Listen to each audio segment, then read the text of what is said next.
everyone. Welcome to the September 3rd, 2020 edition of our favorite online series, the Historical Landmarks Commission. This meeting is now in session. To start with, I'll read the statement from the legislature and our legal counsel. I, Kenton Peters, Salt Lake City Historic Landmarks Commission Chair, hereby determine that conducting the Salt Lake City Historic Landmarks Commission meeting at an anchored location presents a substantial risk to the health and safety of those who may be present at the anchor location. The World Health Organization, the President of the United States, the Governor of Utah, the Salt Lake County Health Department, Salt Lake County Mayor, and the Mayor of Salt Lake City have all recognized a global pandemic exists related to the new strain of coronavirus, SARS-CoV-2. Due to the state of emergency caused by the global pandemic, I find that conducting a meeting at an anchor location under the current state of public health emergency constitutes a substantial risk to the health and safety of those who may be present at the location. Moreover, the City and County Building, which is the anchor location for Salt Lake City Historic Landmarks Commission meetings, is presently closed for regular occupation due to damages sustained during the March 2020 earthquakes. Next, I will read the opening statement, the welcoming statement. Welcome to the Historic Landmark Commission. The Historic Landmark Commission is made up of citizens of the city who are appointed by the mayor and confirmed by the city council. The commission primarily does three things.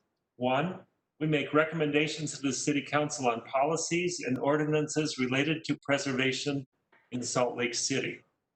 This includes the designation of local historic districts and landmark sites.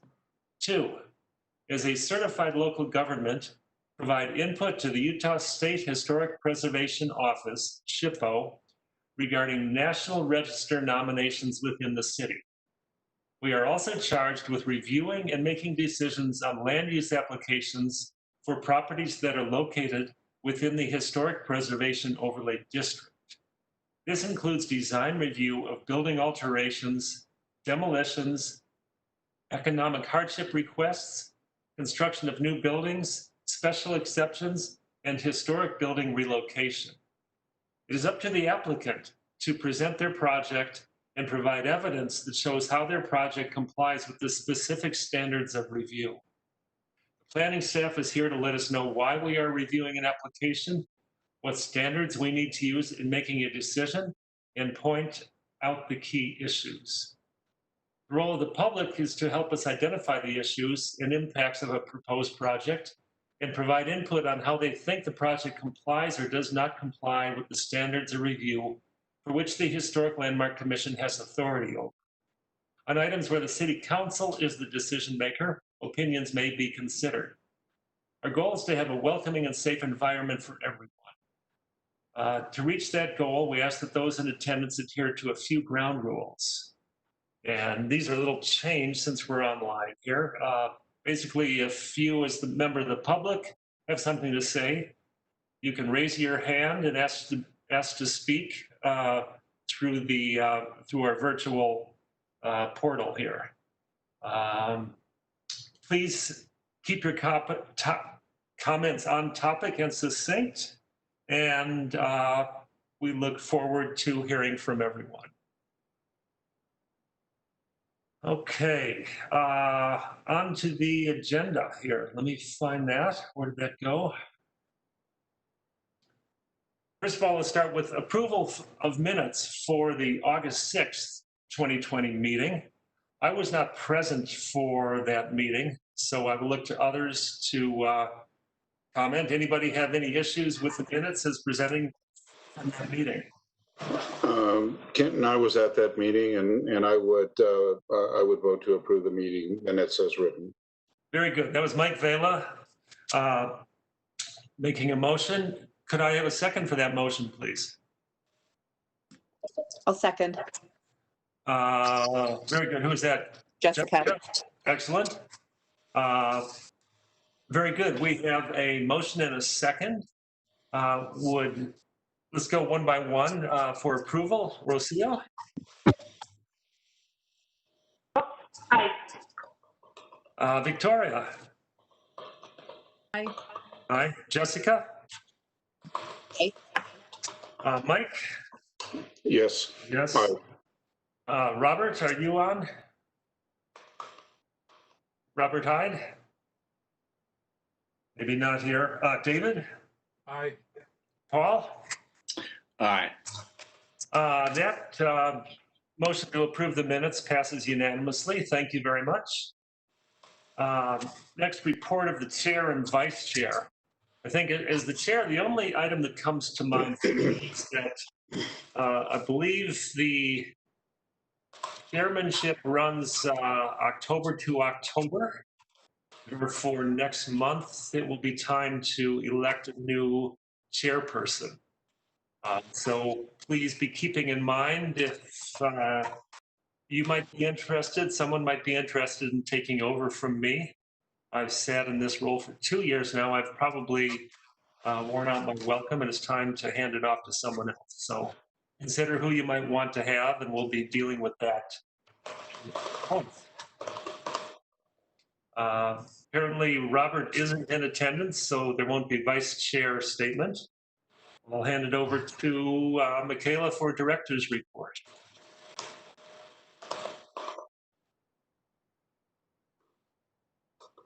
Michaela? Attendez-vous? Michaela's still on the call, but she may be tied up. This is Molly, and I don't think we have anything to report from the director. Okay. Thank you, Molly. Next, we'll move on to the item number 1 on the agenda is that's postponed. So we will move to item number 2, major alteration located at approximately 529 South Temple. And Kelsey Lindquist is the planner in charge, and she's going to be pretty much running our whole evening here. So take it away, Kelsey. Sorry, Kenton, can I interject before we get Yes, started please. with that? So my request is, can the city provide us with some kind of badge? We are now visiting sites on our own time and not in a designated vehicle. Hey guys, can you mute yourselves if you're not speaking, please? Thank you. If the city can provide us with a badge, because now we're visiting the site on our own, and some of us don't look like the demographics in some of the areas. So I would feel a lot safer if we had some kind of badge that's showing that I'm there on Historic Landmark Commission business. I think that's an excellent idea, Rocio. Put that over to Molly or Michaela or someone. I'm going to look into that. That's a wonderful suggestion, and we'll put something together. I think we can do that. Thank you. Very good. Thank you. Okay, Michaela, do you have anything to add before we move into the tonight's program? I don't. Okay, excellent. Kelsey, would you please proceed with 529 South Temple? Of course, let me just share my screen.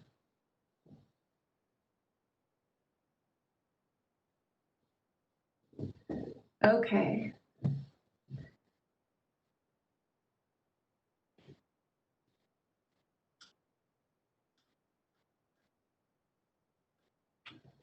The property owner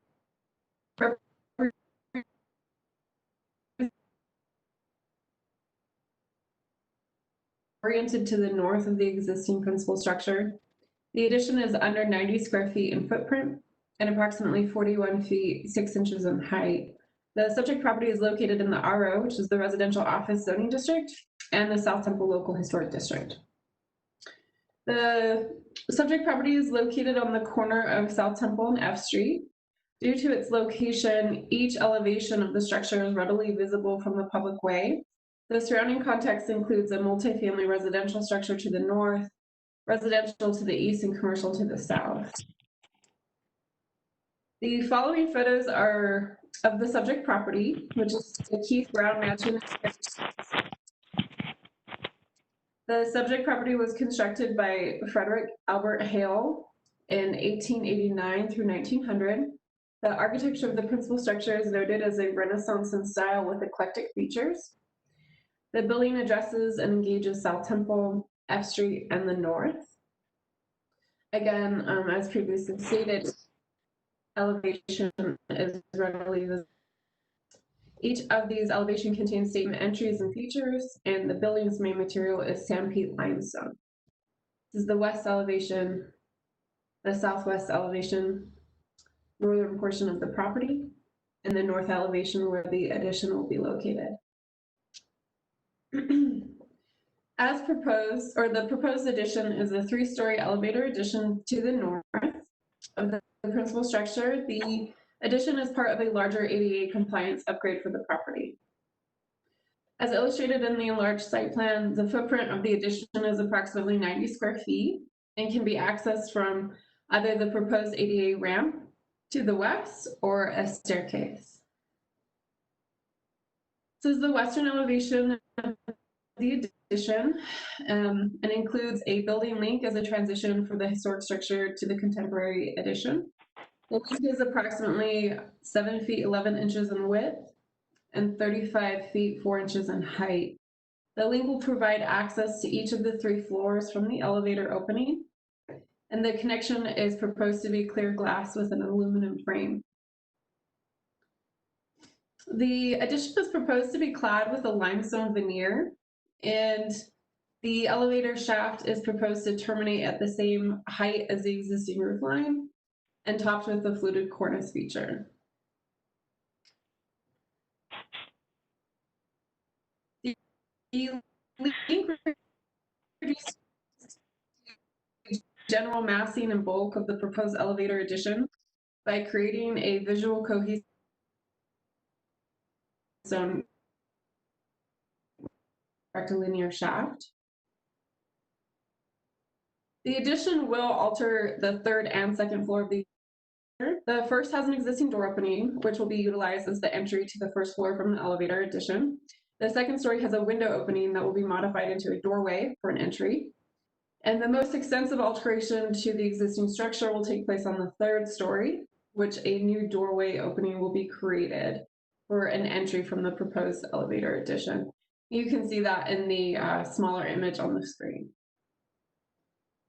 This is a rendering provided by the applicant of the addition. As discussed in the staff report, the 2 considerations include the visibility of the proposed addition, as well as the accessibility upgrades.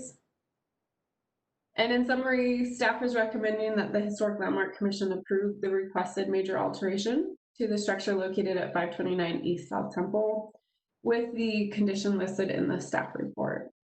I'm happy to address any questions at this time.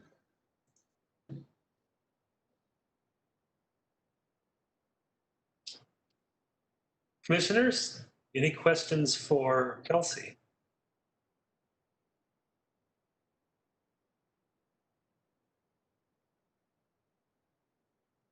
Not hearing any at this point. I'm sorry, Kenton, I was on mute. I just had a single question. I'm assuming that all interior locations for either an elevator or a lift or something attached to the stairs had been looked at, and it wasn't feasible space-wise. That's correct. You know, and Ralph, the architect, can speak to this as well. In our discussions, an interior elevator would have exceeded the roof line of the existing structure. So it actually would have been more visible because it was top of the existing structure than to do it separate. Okay. And I had a question as well, just regarding the material, just because it seems like it's trying to closely match what's existing. And I know that in the past we have tried to do something complementary, but not exactly matching. So what's your guidance on that, Kelsey? That was my initial May review comment looking at this, and I do believe that the cladding style and the coursing style will actually be different enough to differentiate between the new addition and the historic structure. Richardson here. Could I weigh in for a second? Can you show the south facade of the mansion again? And when the south facade comes up, what I'd like everyone to look at is the balustrade, the lower level balustrade. And if you look very closely, maybe we're getting there. During the restoration in the 1980s, I believe. Okay, back to the south facade photo. Couple more back. Okay. Put your, well, I can put my cursor there, but if you look very closely, the balustrade was replaced during the modern restoration, and they could not match the original sandstone on the balustrade. Also, the column bases had been severely damaged by weather. So if you put your cursor, Kelsey, right where the balustrade meets the column, you'll notice that there's a difference in color in the sandstone. There you go. Okay, so you see the change in color there, the sandstone from the column shaft, and the shaft changes color just before the base. That was a deliberate line that was drawn to change the, call it the species or the type of sandstone that was used at that point. So there's a history of using similar materials that don't quite match on this mansion.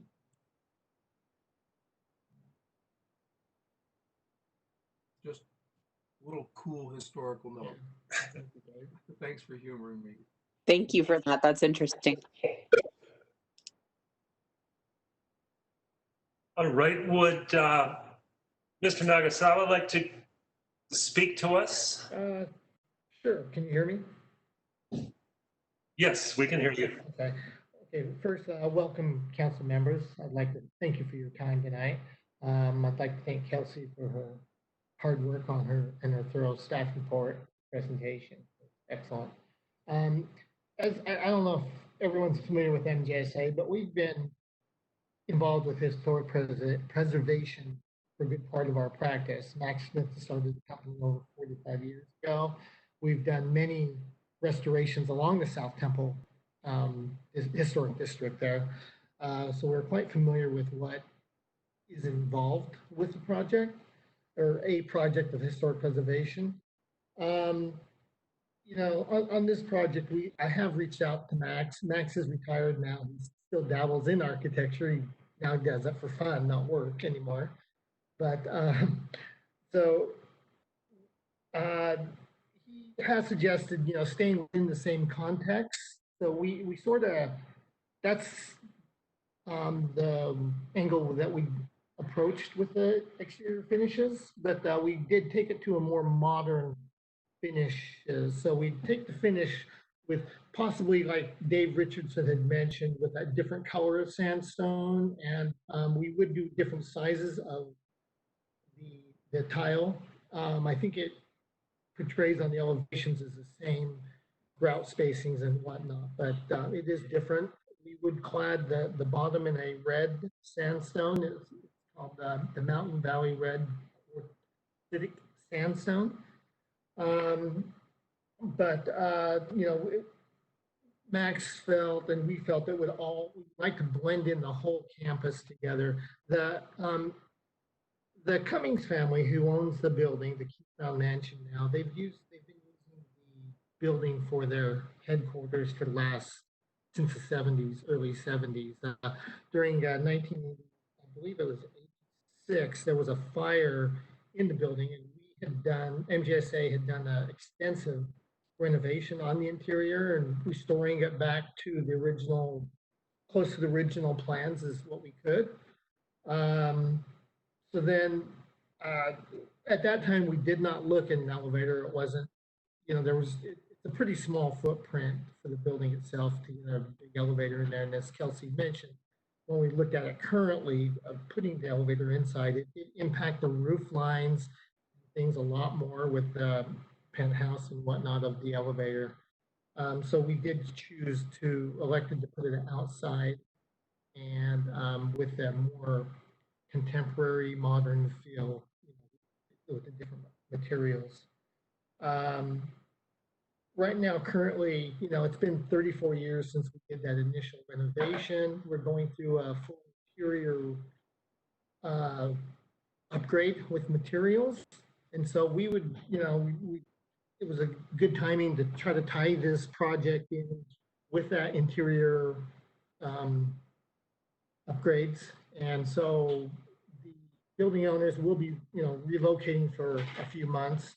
So yeah, we'd like to tie it all in together. I would, hope we can get it approved and get it all passed through. The Cummings family has, they've been fully committed to the historic preservation of all the buildings. They do currently own all the structures on the block. There's 13 structures on the block. There's 7 commercial buildings and 6 mixed-use buildings. And so we'd like to sort of control the campus feel and presence there. And but they have shown the commitment to historic preservation. And, they just want to show that importance to them also. I'd just like you to consider our application and give us approval to proceed. Thank you. Thank you for that input. Commissioners, are there any questions for the applicant?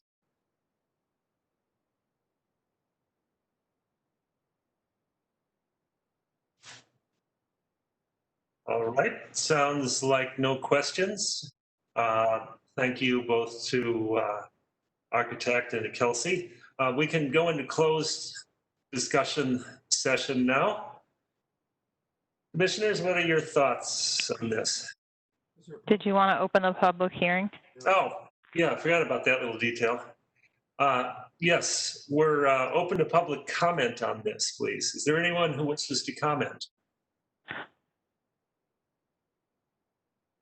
If there's anyone who's interested in commenting who is in the attendee list, you can either type your question into the Q&A section, or you can use the little hand feature, which is kind of the bottom right of your WebEx screen. There's a tiny little icon there.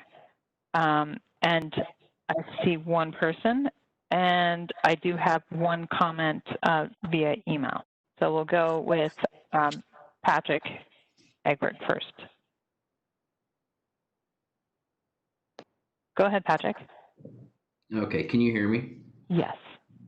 Okay, so my name is Patrick Egbert. I work for the Cumming family.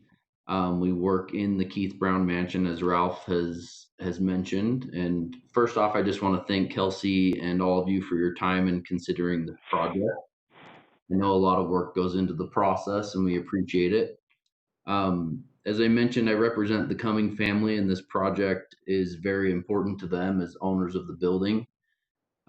Their family, as Ralph mentioned, has been involved with this property for close to 50 years. And over that time, they've accumulated all of the buildings on the block, and the David Keith Mansion and Carriage House as being the crown jewel of them.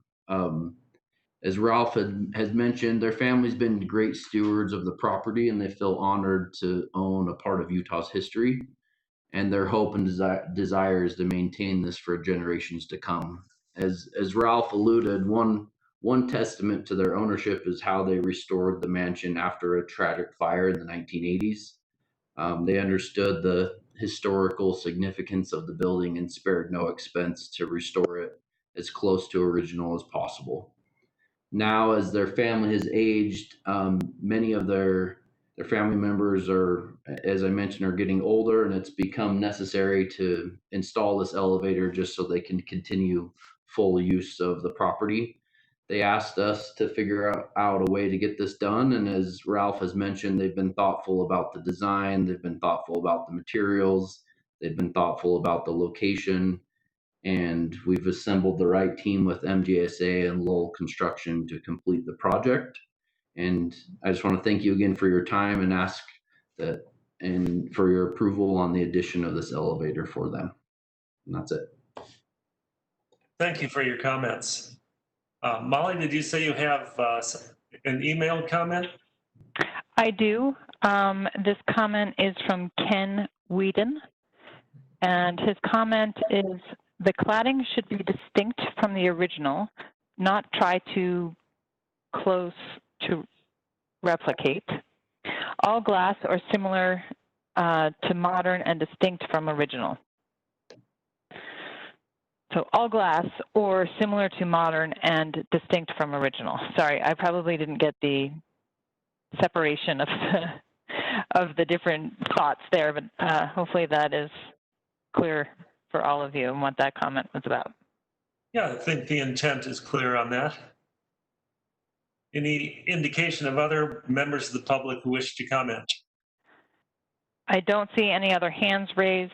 I think all the other attendees in the attendee list are for the other items on the agenda, and I don't have any other emails. I don't think, hopefully not, from members of the public. Okay. Michaela, did you see any other emails that came in maybe today?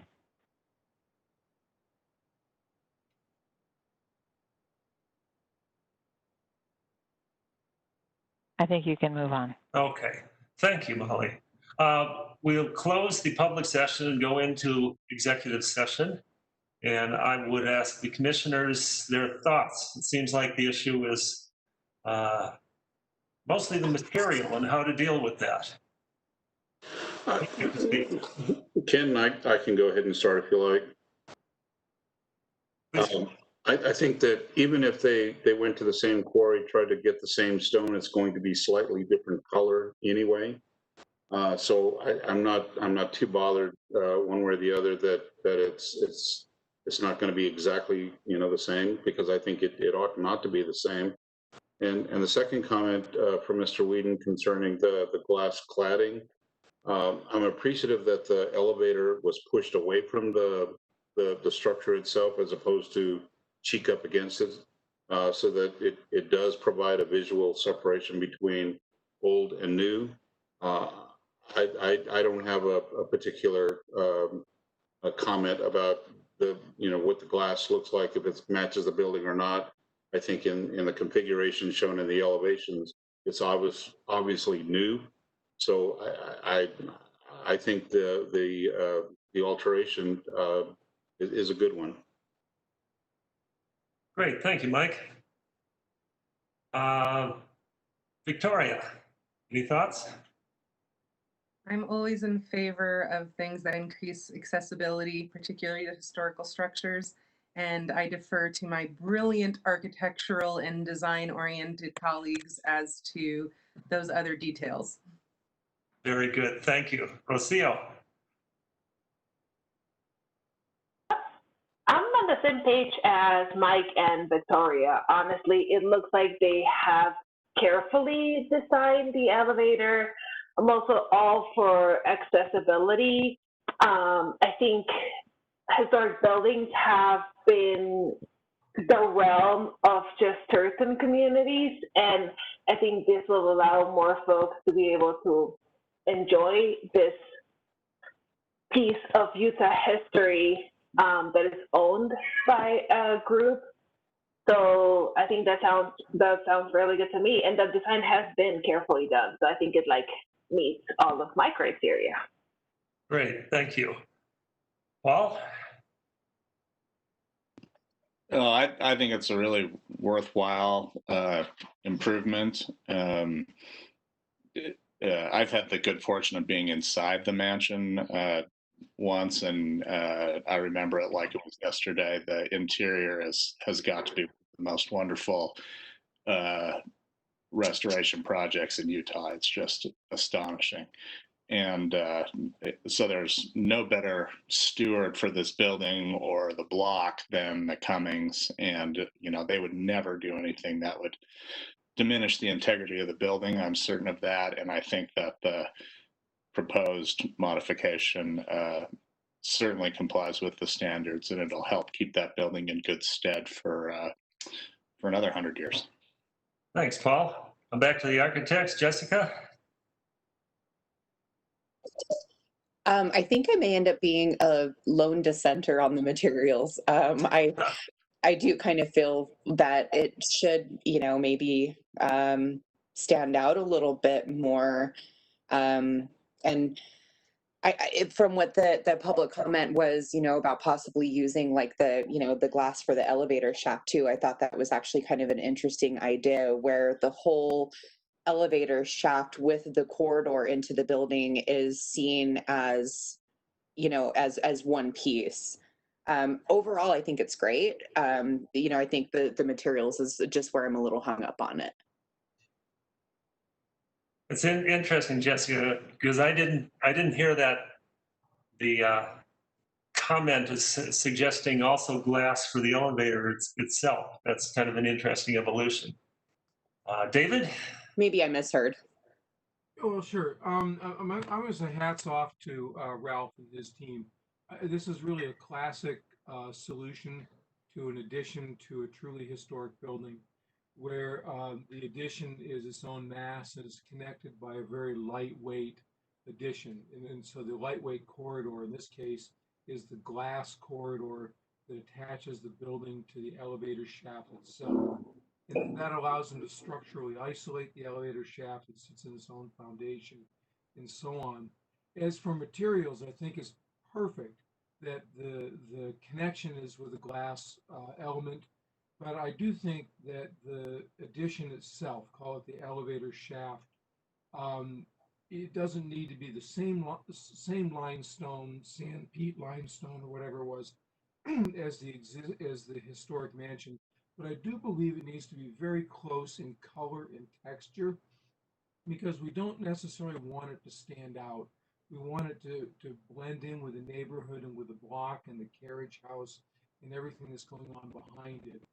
And back to the, you know, originally to connect with that very light, architecturally light glass element is it's a classic architectural solution, and it's been superbly executed here, and I'm sure it will be superbly detailed and executed by the design and construction team.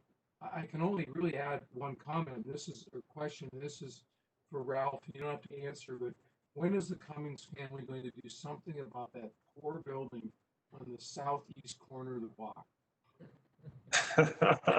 Good job with this one. Thanks. I object, Your Honor. He's diverting the applicant. Thanks, David. I agree with David's comments and everyone. So I actually just want to add, though, that I did take a step back and actually think about David's original comment about the repairs that had been done previously, and I actually think I take back my original comment. very good. In that case, Jessica, you want to present a motion for us? Let me get it up just 1 second here. Okay, thank you. And if you don't want to be put on the spot, you don't have to. I would be happy to second if somebody has it up right in front of them. I'm trying to pull it up here. I've never done it. Ken, I think I can do that. Okay, please proceed, Michael. All right.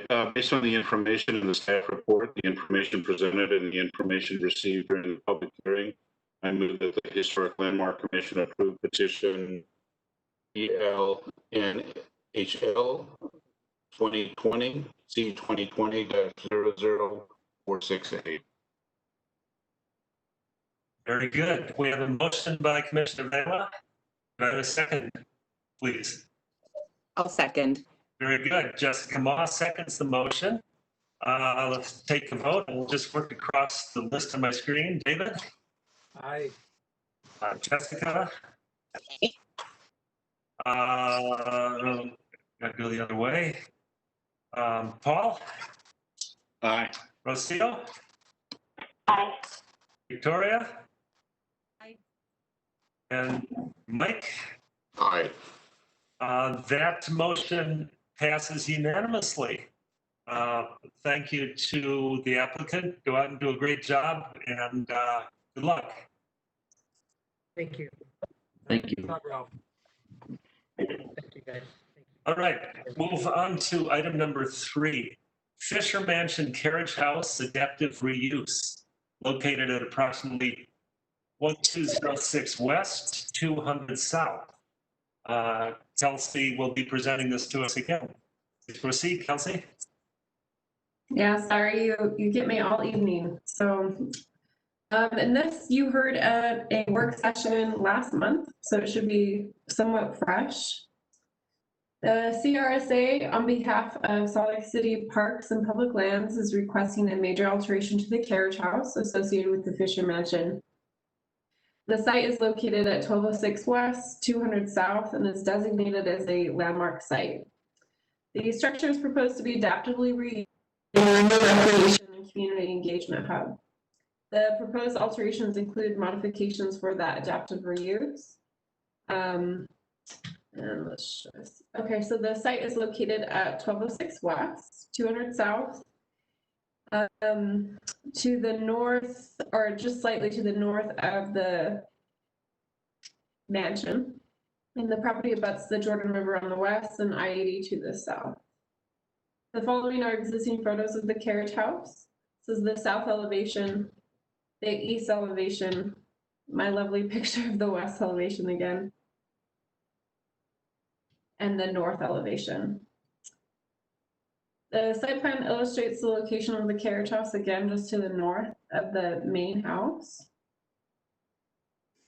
The proposed alterations are very similar to what you viewed during the work session last month, minus the proposed coating, the anti-graffiti coating.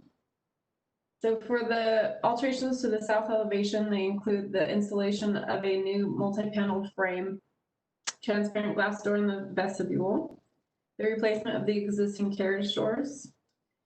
Those doors will be a more historically accurate,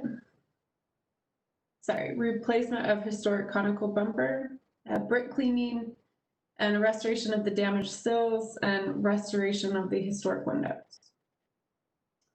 A new glass storefront in the vestibule of the east elevation, and again, the replacement or restoration of spalling stone, the restore and cap the damaged chimney, restoring the damaged sills, and clean the brick.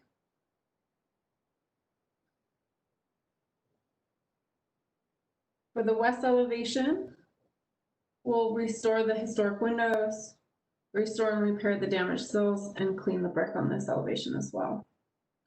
On the north, a replacement of the sill, a full replacement of the sill under the upper day door, some repointing, as well as brick cleaning.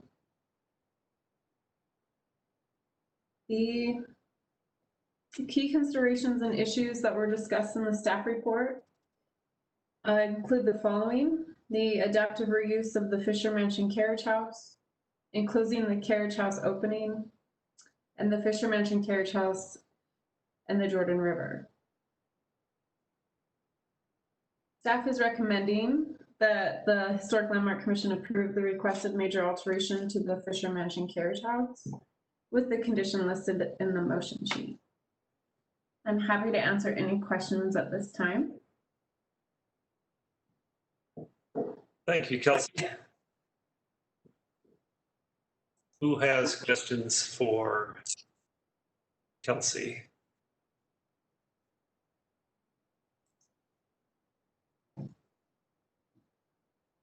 Don't see anyone at this time. Is there someone from CRSA or who would like to speak, or the applicant?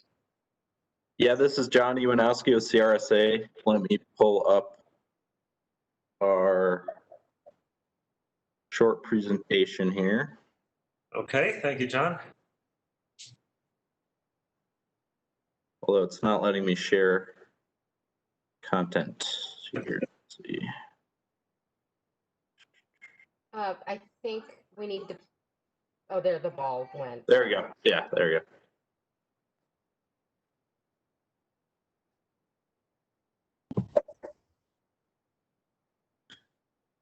All right. John, this is Lewis. Would you like me to do the initial presentation again? Yeah, just to preface that, we're basically going to try to recapture the magic of our work session last month. The format will be very similar. So we'll start with Lewis kind of talking about the grand vision that the city has for this historically essential property, and then I'll talk about some of the architectural details. Great, thank you. And hello, everyone. This is Lewis Kogan. I'm the director of the Salt Lake City Trails and Natural Lands Division with Salt Lake City Public Lands. The Fisher Mansion and Fisher Mansion Carriage House are located at the nexus of the Jordan River Parkway Trail and the future terminus, western terminus of the Folsom Trail to downtown Salt Lake City. And for years, this site has felt somewhat neglected, and certainly the shuttered mansion and carriage house have contributed to that feeling. Recently, the city and county spent over $7 million to complete the Jordan River Parkway Trail between the Fisher Mansion and North Temple, which was the final segment of the more than 45-mile Jordan River Parkway Trail. And Salt Lake City Public Lands is also preparing to construct a new canoe and kayak access ramp to the Jordan River adjacent to the carriage house, along with several other sites in Salt Lake City. We're really excited about the recent investment around the property, and this particular project is the one that we are perhaps most excited about. Our goals here are to use this project to activate this particular location on the Jordan River with a fully staffed center that invites members of the public to stop in and learn about the history of Fisher Brewing Complex and the mansion, the history of this area on the west side, and also the natural history of the Jordan River, and also engage directly with Salt Lake City Trails and Natural Lands Division outreach staff who would be housed in the office space that would be created in the building, as well as with other partners who would and could help provide outreach activities on the Fisher Mansion grounds. Another goal is simply to elevate awareness of the Fisher Mansion property and help spur interest and funding for restoration of the Fisher Mansion building itself. Beyond that, I just want to say that we truly appreciate all the work that Kelsey and the CRSA staff have put into this, as well as Preservation Utah and local community members, including Nan Weber. I'll give her a little shout out, who have long been advocates for the restoration and activation of this property. I think with that, I'll turn it back over to you, John. Okay, great. Thanks, Lewis. So these were the renderings that were kind of flipping through while Lewis was talking were from last summer, but they still reflect a pretty accurate picture of our vision for the building. There's some kind of minor tweaks here and there, but moving into some of the architectural details, I actually want to start with this section view of the carriage house because it gives a bit of a spatial understanding to the building. So the one on the left is looking west. You can see there's this first floor, used to be, where they stored the carriages on the lower level. And then on the upper level was a loft and some offices there on the left, which is the south side of the second floor. And also there's kind of a hayloft above that. You can see it's a very voluminous space, and it's open and airy, and we're gonna maintain it that way through this renovation. On the right-hand side, it's looking north. So on the first floor, the room on the right is that kind of exhibition space, and then on the left there's a meeting space and some restrooms, and on the upper floor it's office space for Lewis's division. So looking at that in floor plan, this room 101, this exhibition flex space, is kind of the main space for the public on the first floor.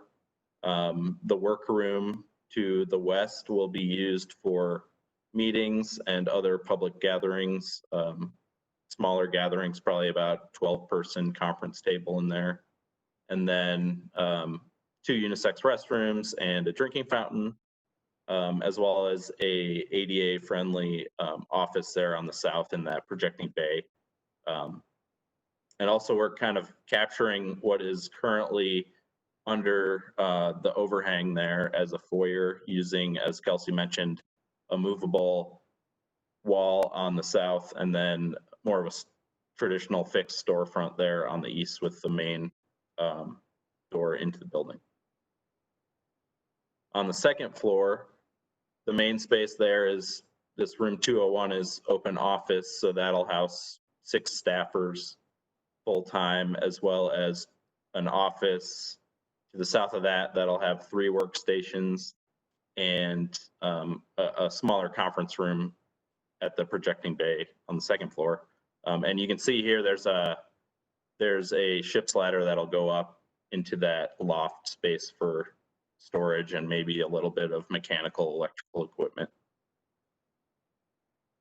So here we've identified some of the historic features and what the plan is for them. I'll go through this relatively quickly. The roof, we're not really doing much. It was redone a few years ago and it's in good shape, so we don't want to affect the warranty or anything there. We'll just maintain it as it is. The windows are, as far as we know, they're all there. They're covered right now, so we haven't been able to see all of them, but they're double hung for the most part, wood windows, kind of traditional, what you'd expect out of an 1890s carriage house. They're intact, so we're going to reglaze them, sand them, repaint them, and then add interior storm windows. They actually might be exterior storm windows based off some of the investigation we've been doing recently, but just to get a little bit of thermal value to the windows under modern energy codes. With the doors, they're mostly still present, including in this photo, you can see the kind of big sliding door, the barn style door that was between the carriage room and the stable, where there were horses for a while there in the building's history. So those will be preserved and repainted and maintained.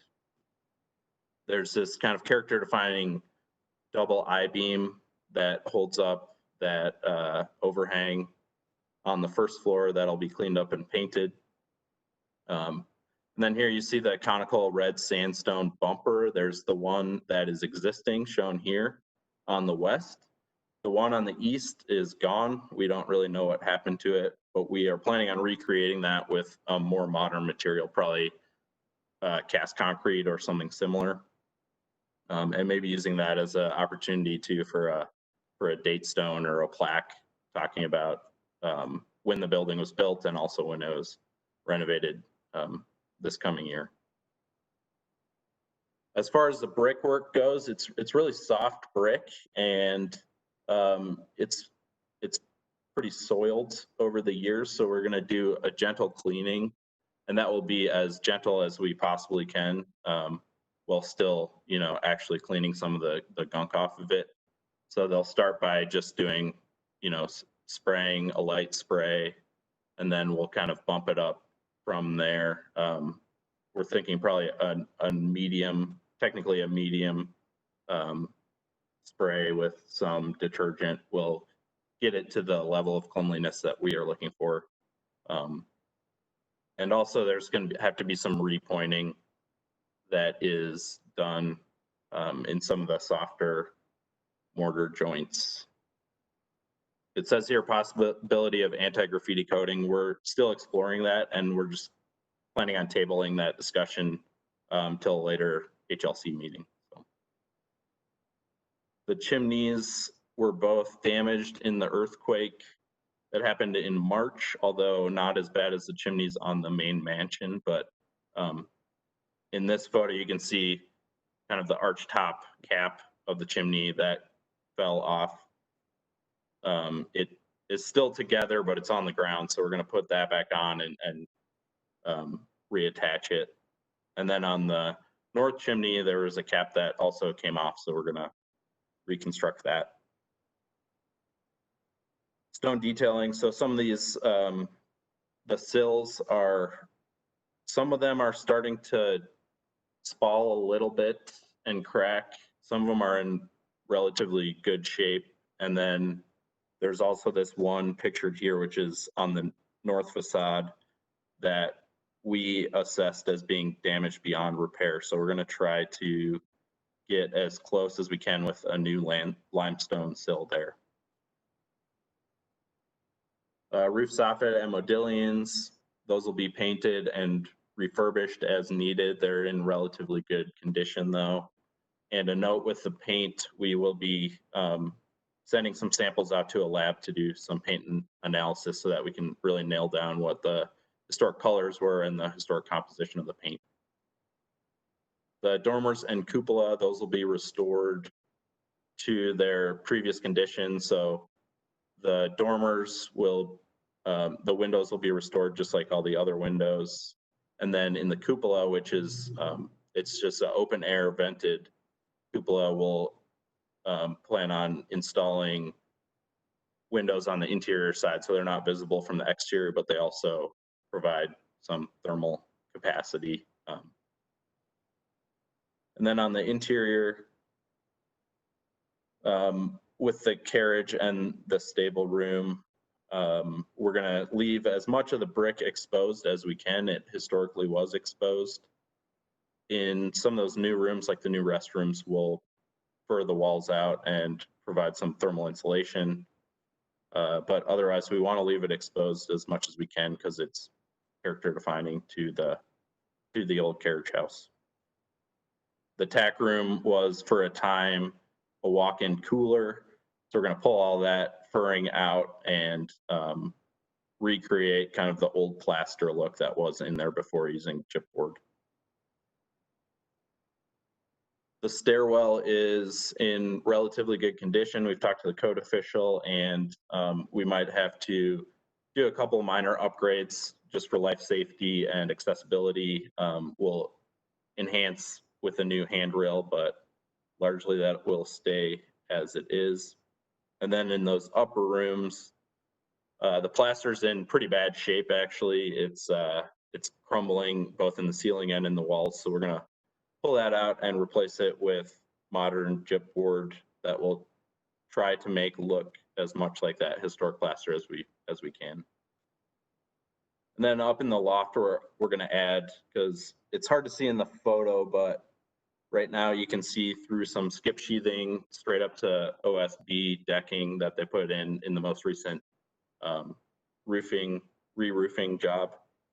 So we're going to put some batt insulation in between those roof joists, but also leave them exposed, leave the bottom of the joist exposed so you still get kind of that look, but also with some insulation and with kind of a sound attenuation panel over the insulation so that there'll be some better acoustics in there and also thermal insulation. Here are a couple products we're planning on using as basis of design for the new areas around that vestibule. This is a NanoWall HSW 60. And here you can see the detail on the left. We're planning where the soffit bead board that exists now would be at the level of what they're showing as kind of a hard lid ceiling. So the bottom 4 inches or so of those doors will be exposed, but the track and a lot of the structure above will be concealed under the historic bead board.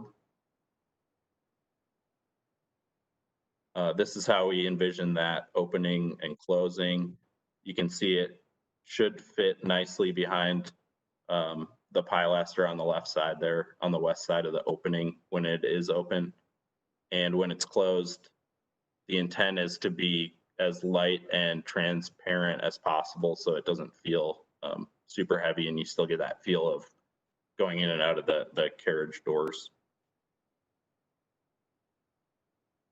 This is the storefront system we're planning on. It's the Conair 451 UT with 1-inch insulated glazing. So a pretty standard storefront intending on finishing it in a dark bronze, so it just kind of blends in with some of the historic ironwork around the building.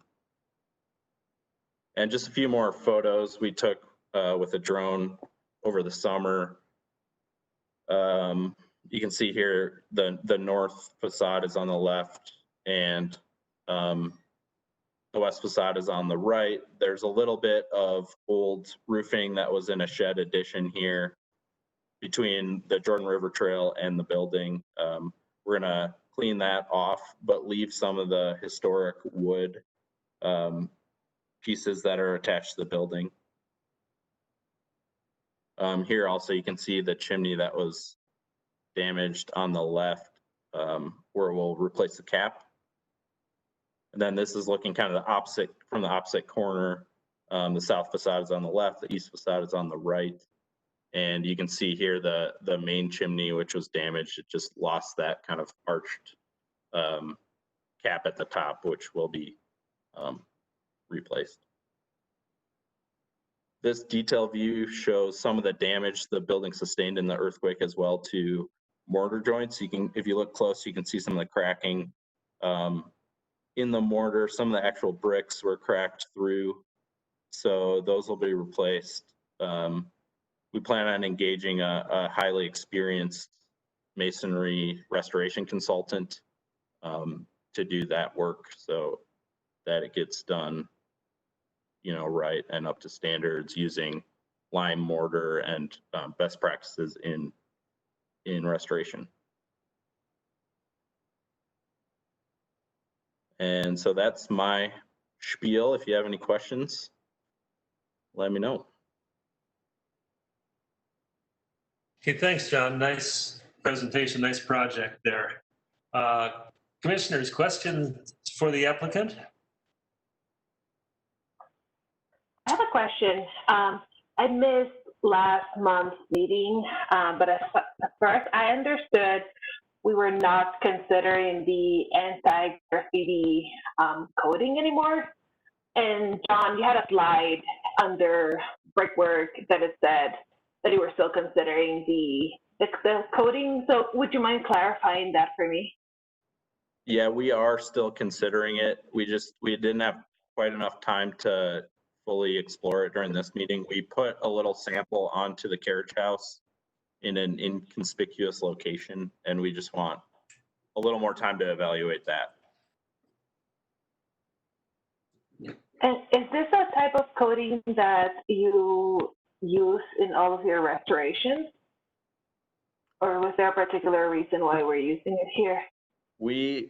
So I don't know how far we want to go into that, but the thought there is the city typically does put anti-graffiti coating on all of their buildings. And we know that the building will get tagged at some point. I think that's kind of a given, or at least it's probable enough that we want to consider it as a given.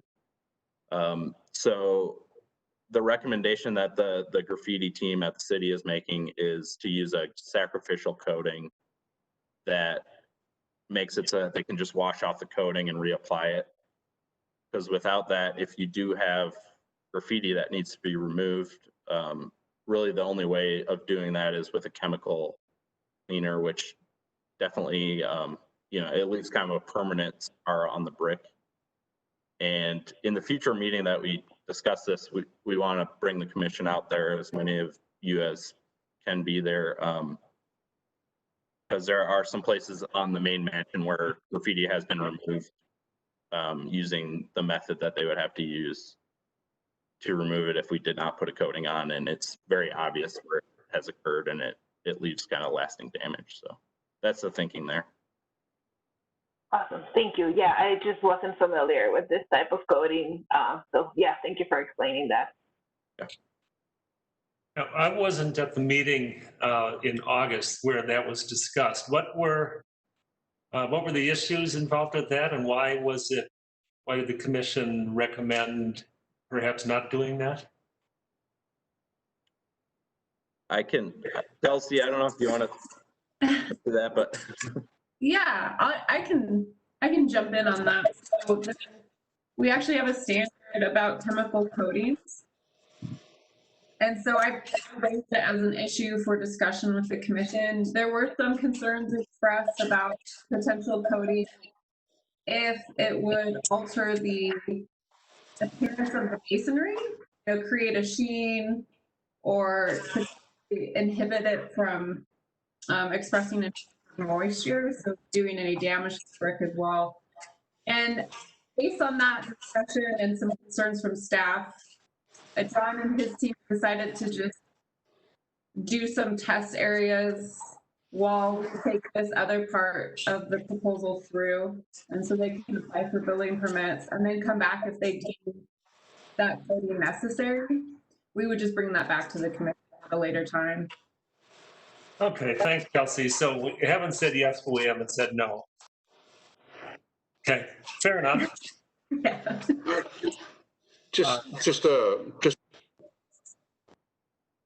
Just a comment. I like what John said, that if I understood this correctly, John, that there would be kind of a gentle wash first, and then after that time, perhaps the repointing would happen, and then a more thorough wash.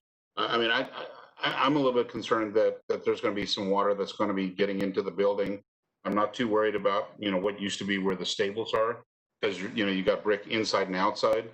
But I guess you have that all throughout, so you'll be able to see where water is coming in, repoint properly, and then maybe a more thorough wash.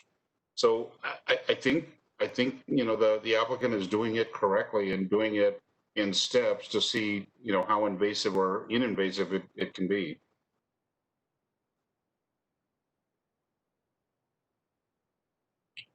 Yeah, that's accurate. They would do the gentle cleaning so that they can come in and repair, get a good look at all the masonry conditions, and then repoint and repair as needed, and then come back with a final cleaning before applying any coating or not applying coating.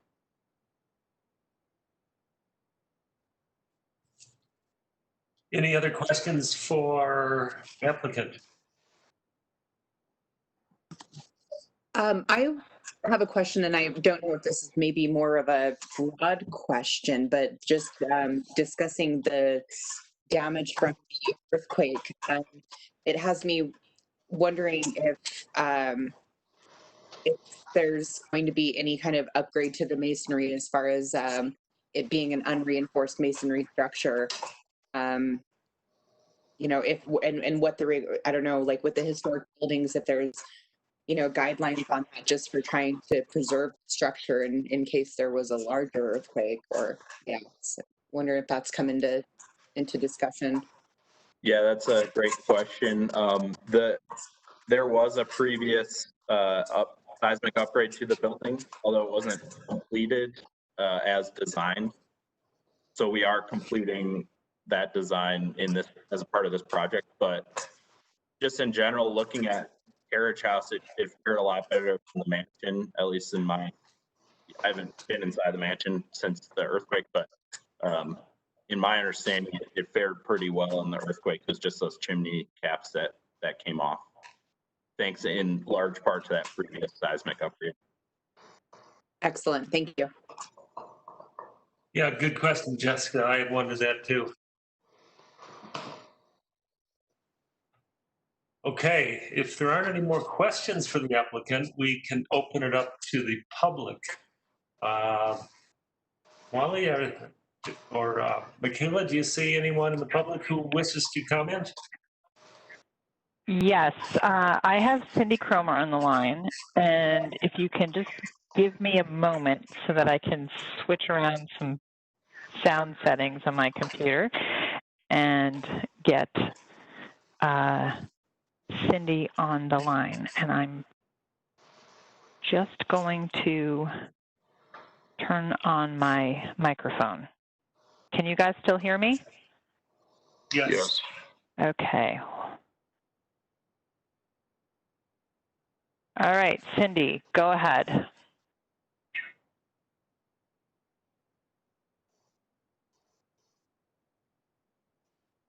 Molly, we're not hearing Cindy. Yep. Hold on. Cindy, are you there?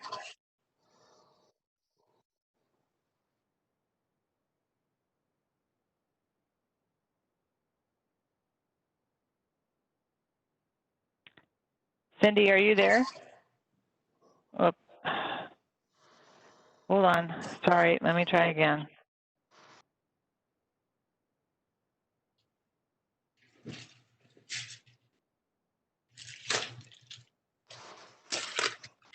Hi, Cindy. Are you there? Yes, I am. Do I need to turn the sound down on my computer to avoid feedback? Yes. Okay, I've just done that, so you tell me when to go. Can you guys hear Cindy? Yes. Hello? Go ahead, Cindy. Okay, first of all, I miss seeing you in person. My name is Cindy Cromer, and I want to share with you a story about this building and why we are even having this conversation. Late in the year 2007, Ralph Becker, newly elected as mayor of Salt Lake City, was coming into the city and county building where we can't see each other now. And John Spencer was then the property manager, and he was coming down the stairs. And John said to Ralph, "I'm just getting ready to surplus the Fisher Mansion." And Ralph said, "Don't do it." It may have been one of the first unofficial acts of the Becker administration, but I knew the couple lined up to acquire the mansion, and it never was surplused, obviously. And the reason that we're having this conversation with this wonderful proposal is because Ralph and John were in the stairwell talking to each other at a pivotal moment, and it goes to show what I say often is that some of the best work in city and county building was done in the hallways, and we need to get back there as soon as possible. So I'm looking forward to this project moving forward, and thanks to Ralph Becker. Thank you, Cindy. That's a nice anecdote. Cindy, I don't know if you, oh, she's gone. Okay, cool. That worked. I don't have any other emailed comments, and I don't see any other hands raised in the attendee list. And let me just check one other location. There are no questions in the Q&A, so you are free to close the public hearing and move forward if you wish. Excellent. We wish to do that. Public hearing is closed. Executive session. Commissioners, your thoughts? Well, I can start again, Kenton, if you like. Yeah, please, Mike. I think, I think this kind of work is a clear example of how adaptive reuse, it's possible to breathe, new life into historic structures and provide enjoyment to future generations, as opposed to sitting dormant and empty.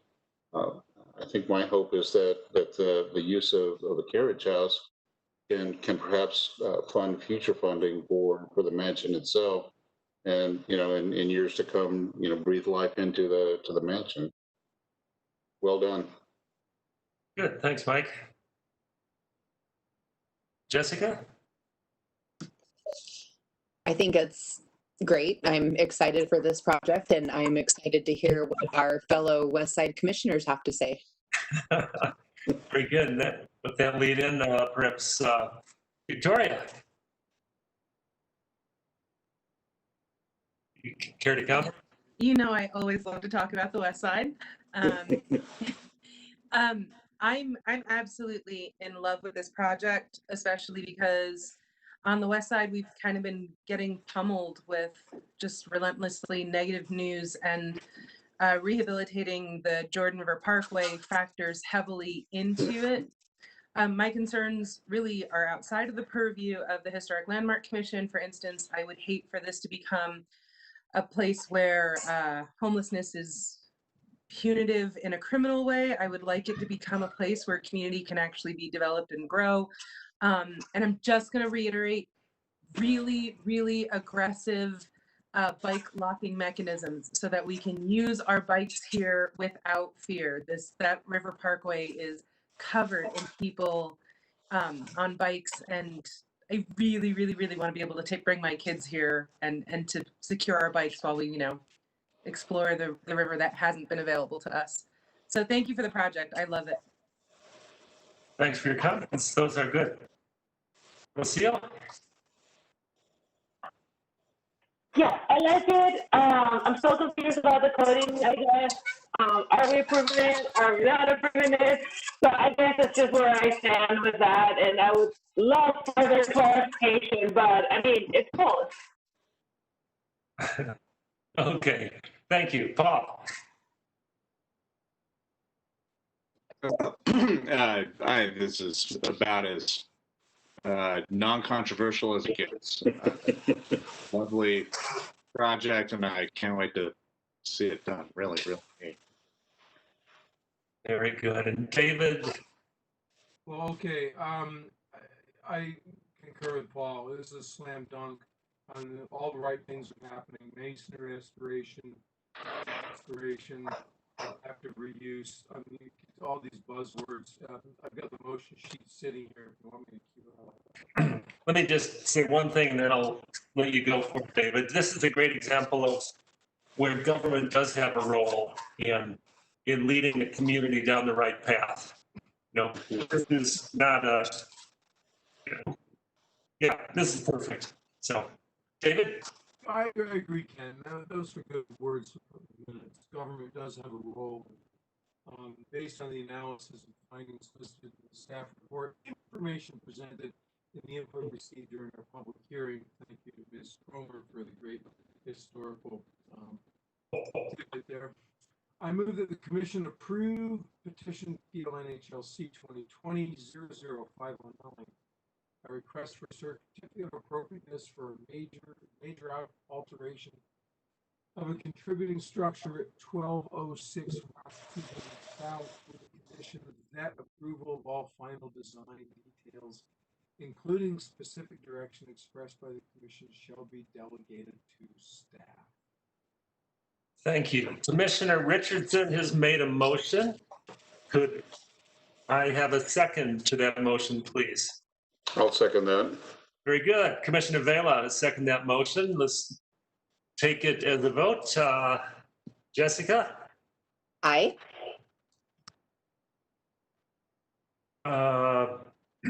Sorry, Victoria? Aye. Rocio? Aye. Paul? Aye. Mike? Aye. And David? Aye. That motion passes unanimously, and the project is approved. Thank you very much for your work, both to the city and to CRSA. Absolutely. Good job, guys. Yeah. Thank you. All right, let's get to item number 4. Is everyone okay to keep moving through, or does people want to take 5 minutes for a break? Okay, good then. Item number 4, Liberty Square Apartments, material alteration located at approximately 461 South 600 East. And believe it or not, Kelsey Lindquist is the planner presenting this. Yes. So take it away once again, Kelsey. Just waiting on Molly, just 1 moment.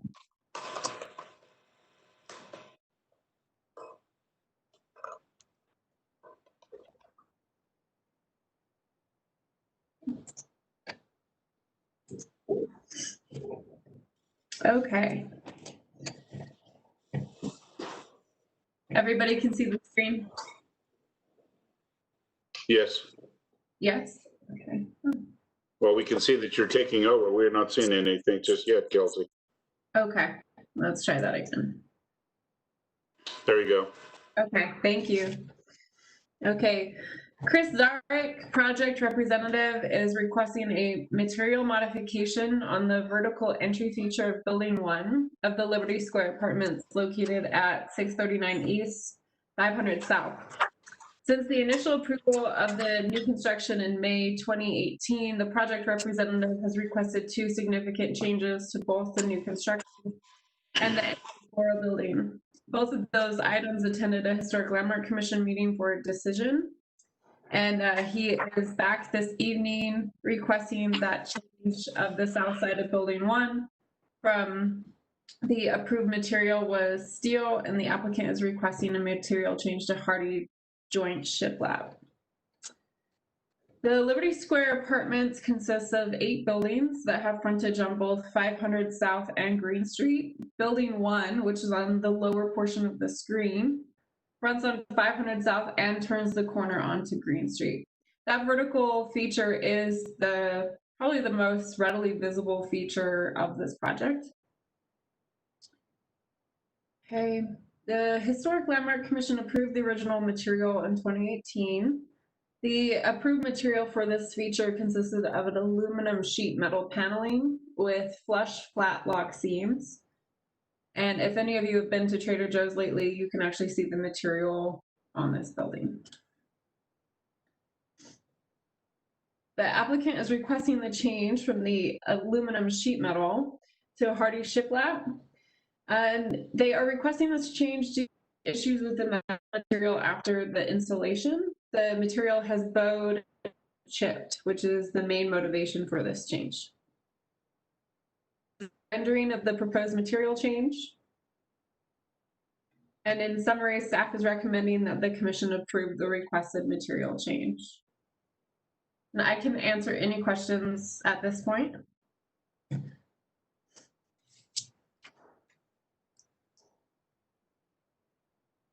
Commissioners, if you have a question, please proceed. Yeah, I have one quick question, Richardson here. In the staff report, it says from steel to a hardy product. And I'm hearing, Kelsey, you're saying from an aluminum panel to a hardy product. Could you elaborate on that? Oh,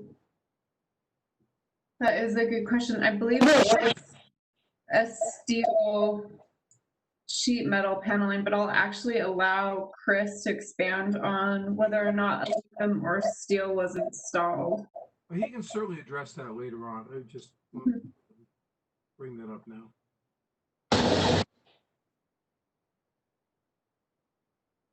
Well, should we let Chris go ahead and speak to us?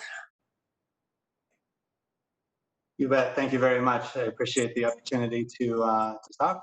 Thank you for your time.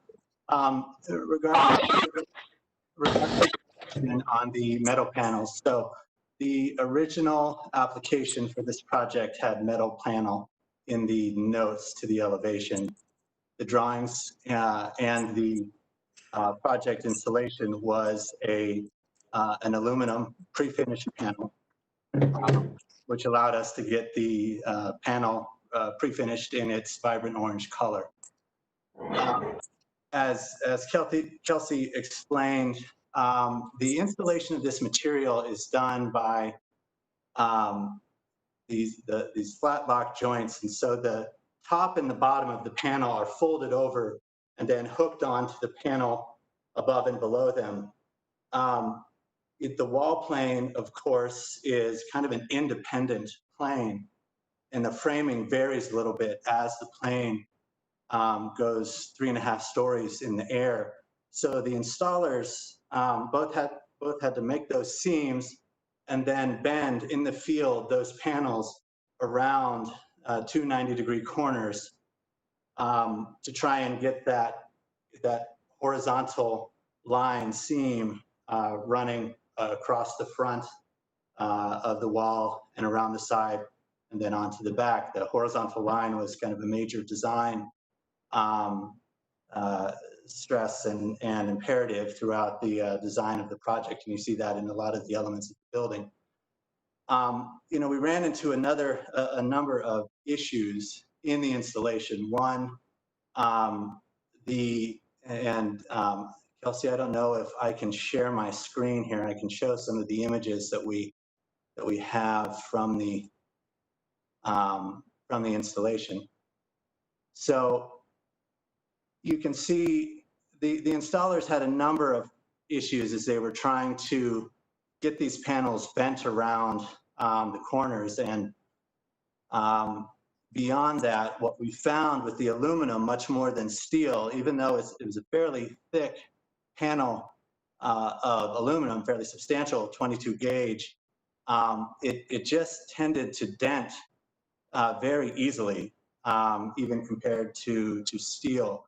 And so beyond just the issues that we had with oil canning and waving across the face of that panel and around the spine, we also just couldn't keep these panels clear. And, you know, we really pushed the installer. They replaced panels to the point where they basically exhausted all of the supply that they had, with the exception of we held back enough. And if you've been out there recently, what we did have them do during the time while we were waiting for this particular meeting was install a cap over the spine, which really hid a lot of the biggest problems that we had with those panels. You know, moving forward, our real concern is, given the experience that we've had during the installation process, is that you know, you can see just to the left of the image on the left is the front door to the project. And, you know, what our main concern is that it's only a matter of time, probably days, before this wall is hit by a bike, hit by a dolly of someone delivering something to the office, hit by a mailman or by a pedestrian. And, you know, while we like the look of the metal, we are concerned about our ability to keep it looking pristine on a long-term basis. And, you know, even as we've been replacing panels, I think you find, especially in that lower section, very easy to hit them, dent them. You know, we're still finding places where, you know, they're likely showing some strikes from installation. So that's driving our concern. Our intent then is to move to a paneling. This is a hardy product, the Artisan Aspire line. This shiplap siding that nests together and again creates that really tight horizontal reveal that was the original design intent. This product can be mitered as well, so it will allow us to fairly cleanly bring it around that spine, as well as adjust it on a panel by panel basis to, you know, the thickness of that wall, according to how the framing came together. Chris, question here. Yep. First of all, at least from my perspective, we have not seen the images that you're sharing. Mm-hmm. We haven't. But a question for you, and that is, are you proposing to take a material that you have already installed and remove it and replace it with another material? Yes. Well, I want to compliment you as an applicant for coming to us before you do that. Thank you. Yeah. Chris, you should have presenter privileges now if you want to try and share your images. Okay. Are they? There's the circle, the third from the left is a box with an arrow pointing up. If you click that, you should be able to select the screen that you want to share. Okay. There we go. All right. Sorry about that. So there you go. You got to enjoy looking at me as I was staring at my screen. Okay, so here are some of the images that shown during installation, and this image on the left, you can see really the issues that we had, and it actually got a lot worse. This is on the lower level right next to the front door. Because all of these panels locked into one another, they had the effect of if one got pushed out of place, it was also then pushing the one above it out of place, and it just magnified as you installed towards the top of that plane. You know, again, the installer this was a special order and a special order color. They got in a load from Chicago along with a pretty significant amount of additional material for contingency. And we really pushed them through basically all of the material that they had ordered, trying to, replace panels that had strikes. Eventually, we saved enough material. You can see on the right-hand side here, we placed just a flat cap down the spine to cover up all of the oil canning that you can see on the spine, and that at least allowed us to have a presentable wall in the last 4 to 6 weeks here, as we've been waiting to come and talk with you. But even in that time, I think it's I just stopped by there briefly and took a few images of the panels next to the door, and what you'll see is some of these strikes are probably still from installation, but if you were to go and walk up to the panels just right beside the door, you're going to find places where it's been struck or places where it's chipped, waving and oil canning. And this is it's a 22 gauge thickness of material. If you were to pick up one of, we have some metal that's this thickness on site. It's a fairly substantial piece of metal, but the qualities of the aluminum just make it so that it dents very easily. And so our concern, of course, with this being so accessible, it's right by our entrance, it's right by a sidewalk that runs right here. We just are looking forward into the future and knowing that we don't think that we think it's going to be difficult to keep this looking crisp and fresh and new in the long term. And I guess that was the reasoning for approaching Kelsey and the planning department and talking with them, and then coming to talk with you to think about what is the best way that we can serve the design that we've put together on this building, and do it in a long-term fashion. So that's how we arrived upon this, the shiplap siding here.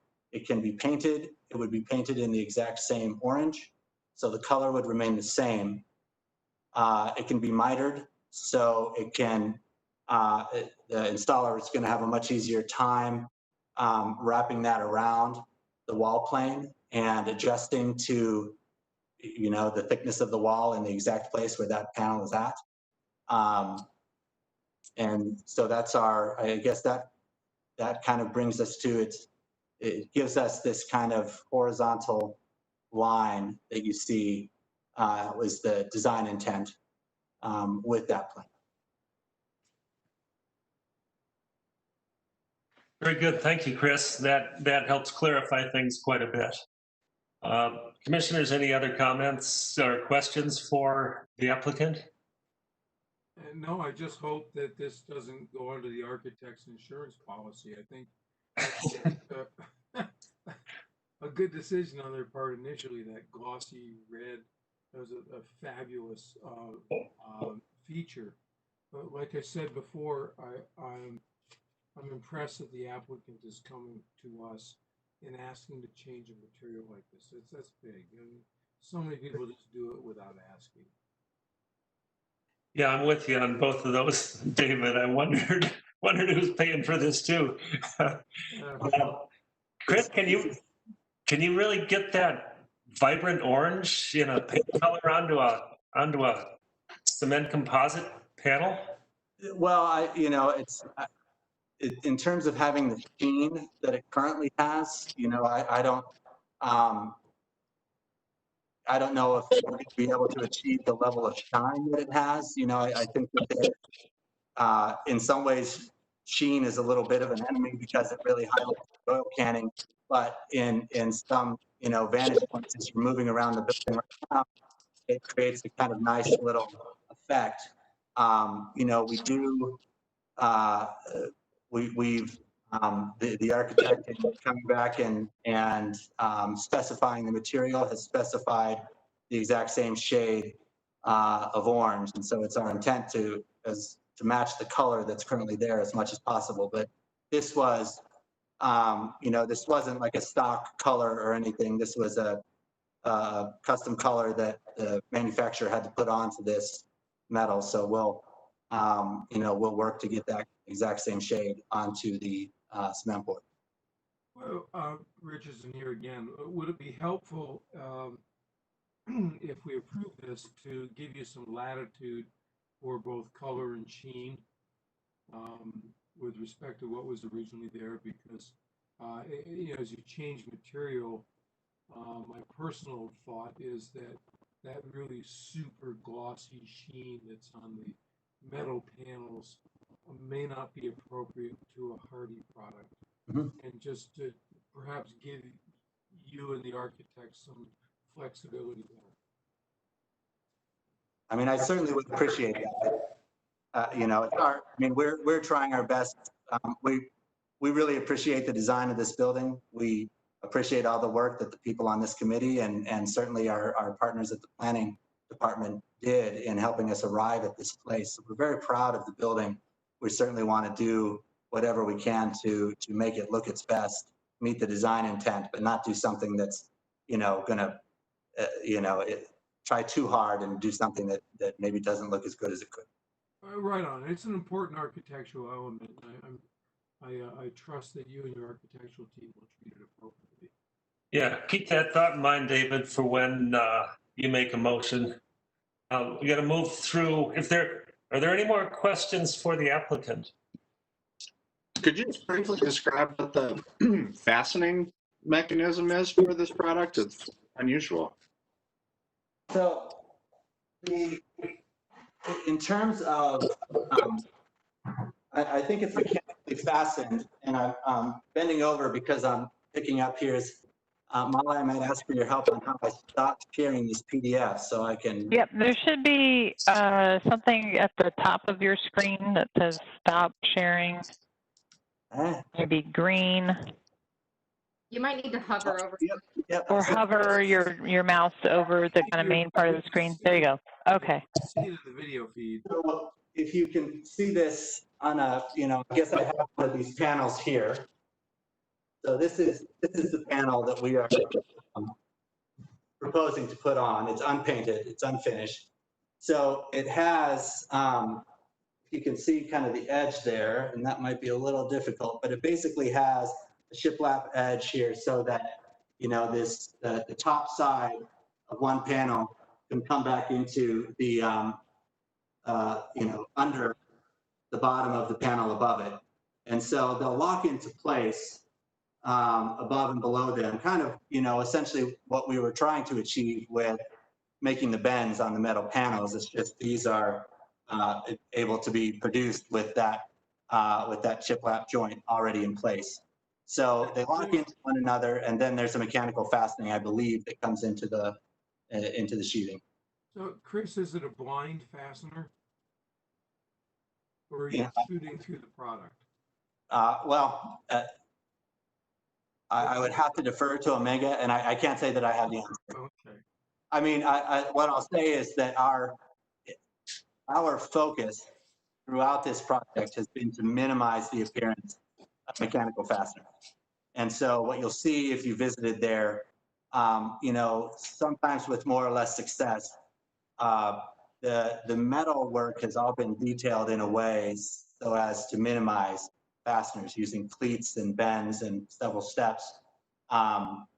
Where we've had to, we have put some mechanical fastening, but in general, as we try to find the right connection here, we're going to do it to minimize the appearance of mechanical fasteners as much as possible.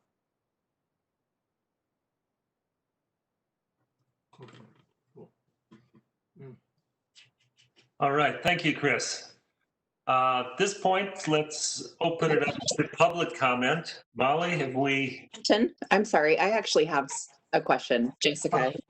Oh yeah, no worries. Okay, yeah, I actually have just kind of a couple thoughts that I wanted to ask about because for Chris, I'm currently working on a multifamily housing project where we're using hardy siding, and it actually recently came up regarding outside corners and the mitered corners, and at least the installer, that we're using, they were discussing kind of the difficulty of doing the mitered corners with the hardy.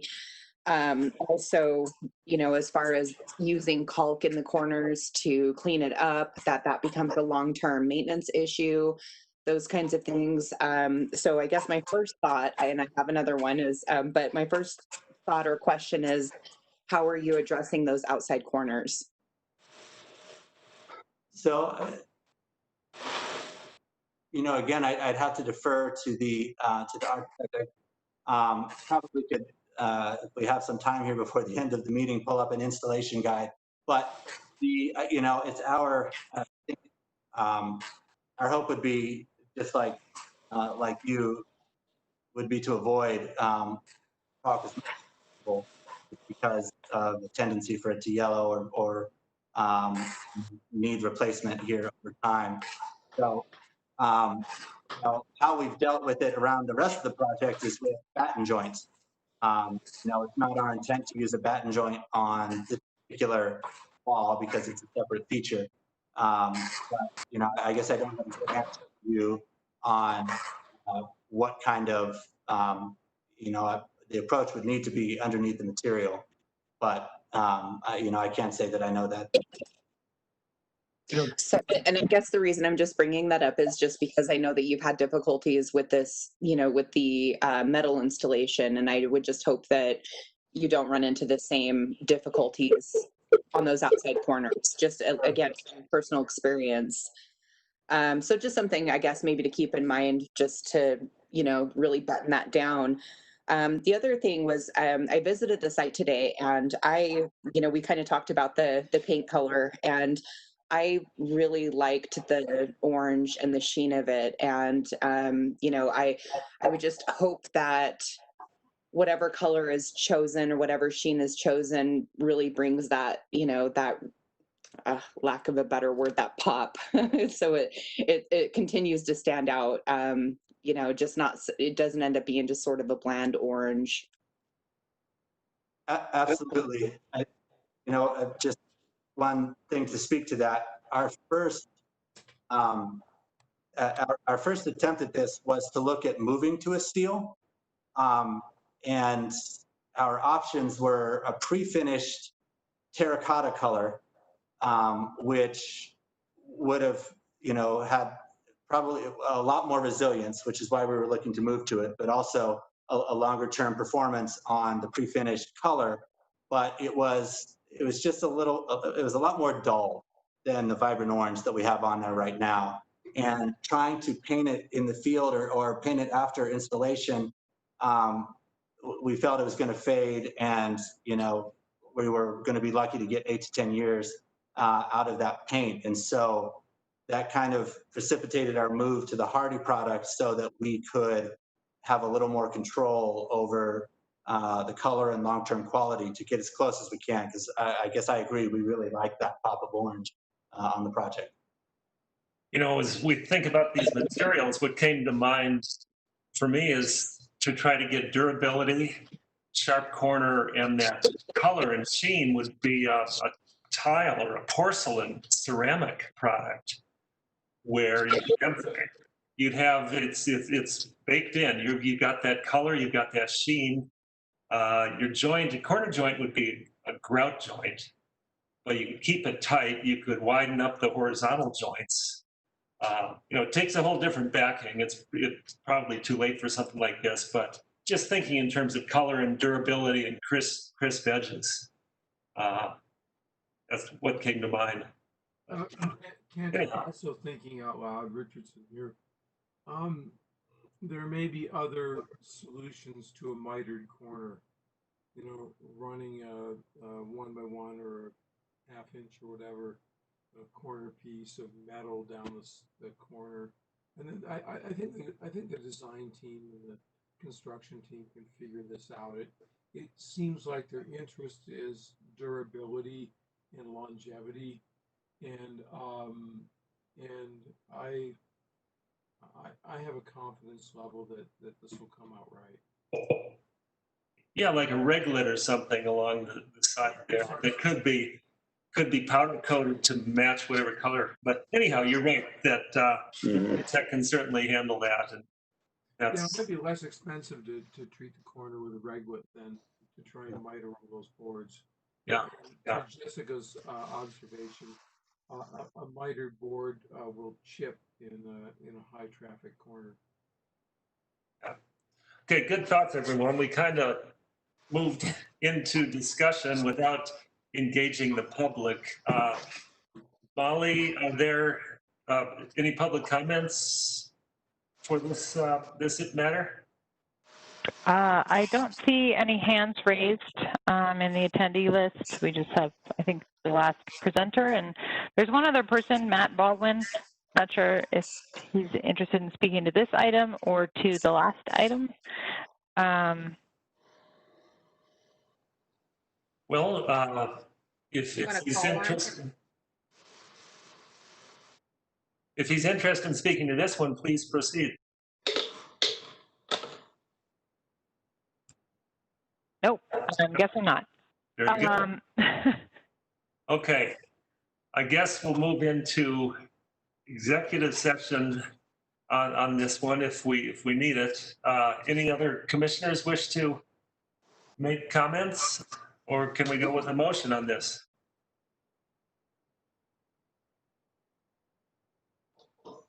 I don't have a motion queued up, but okay, I can open it quickly.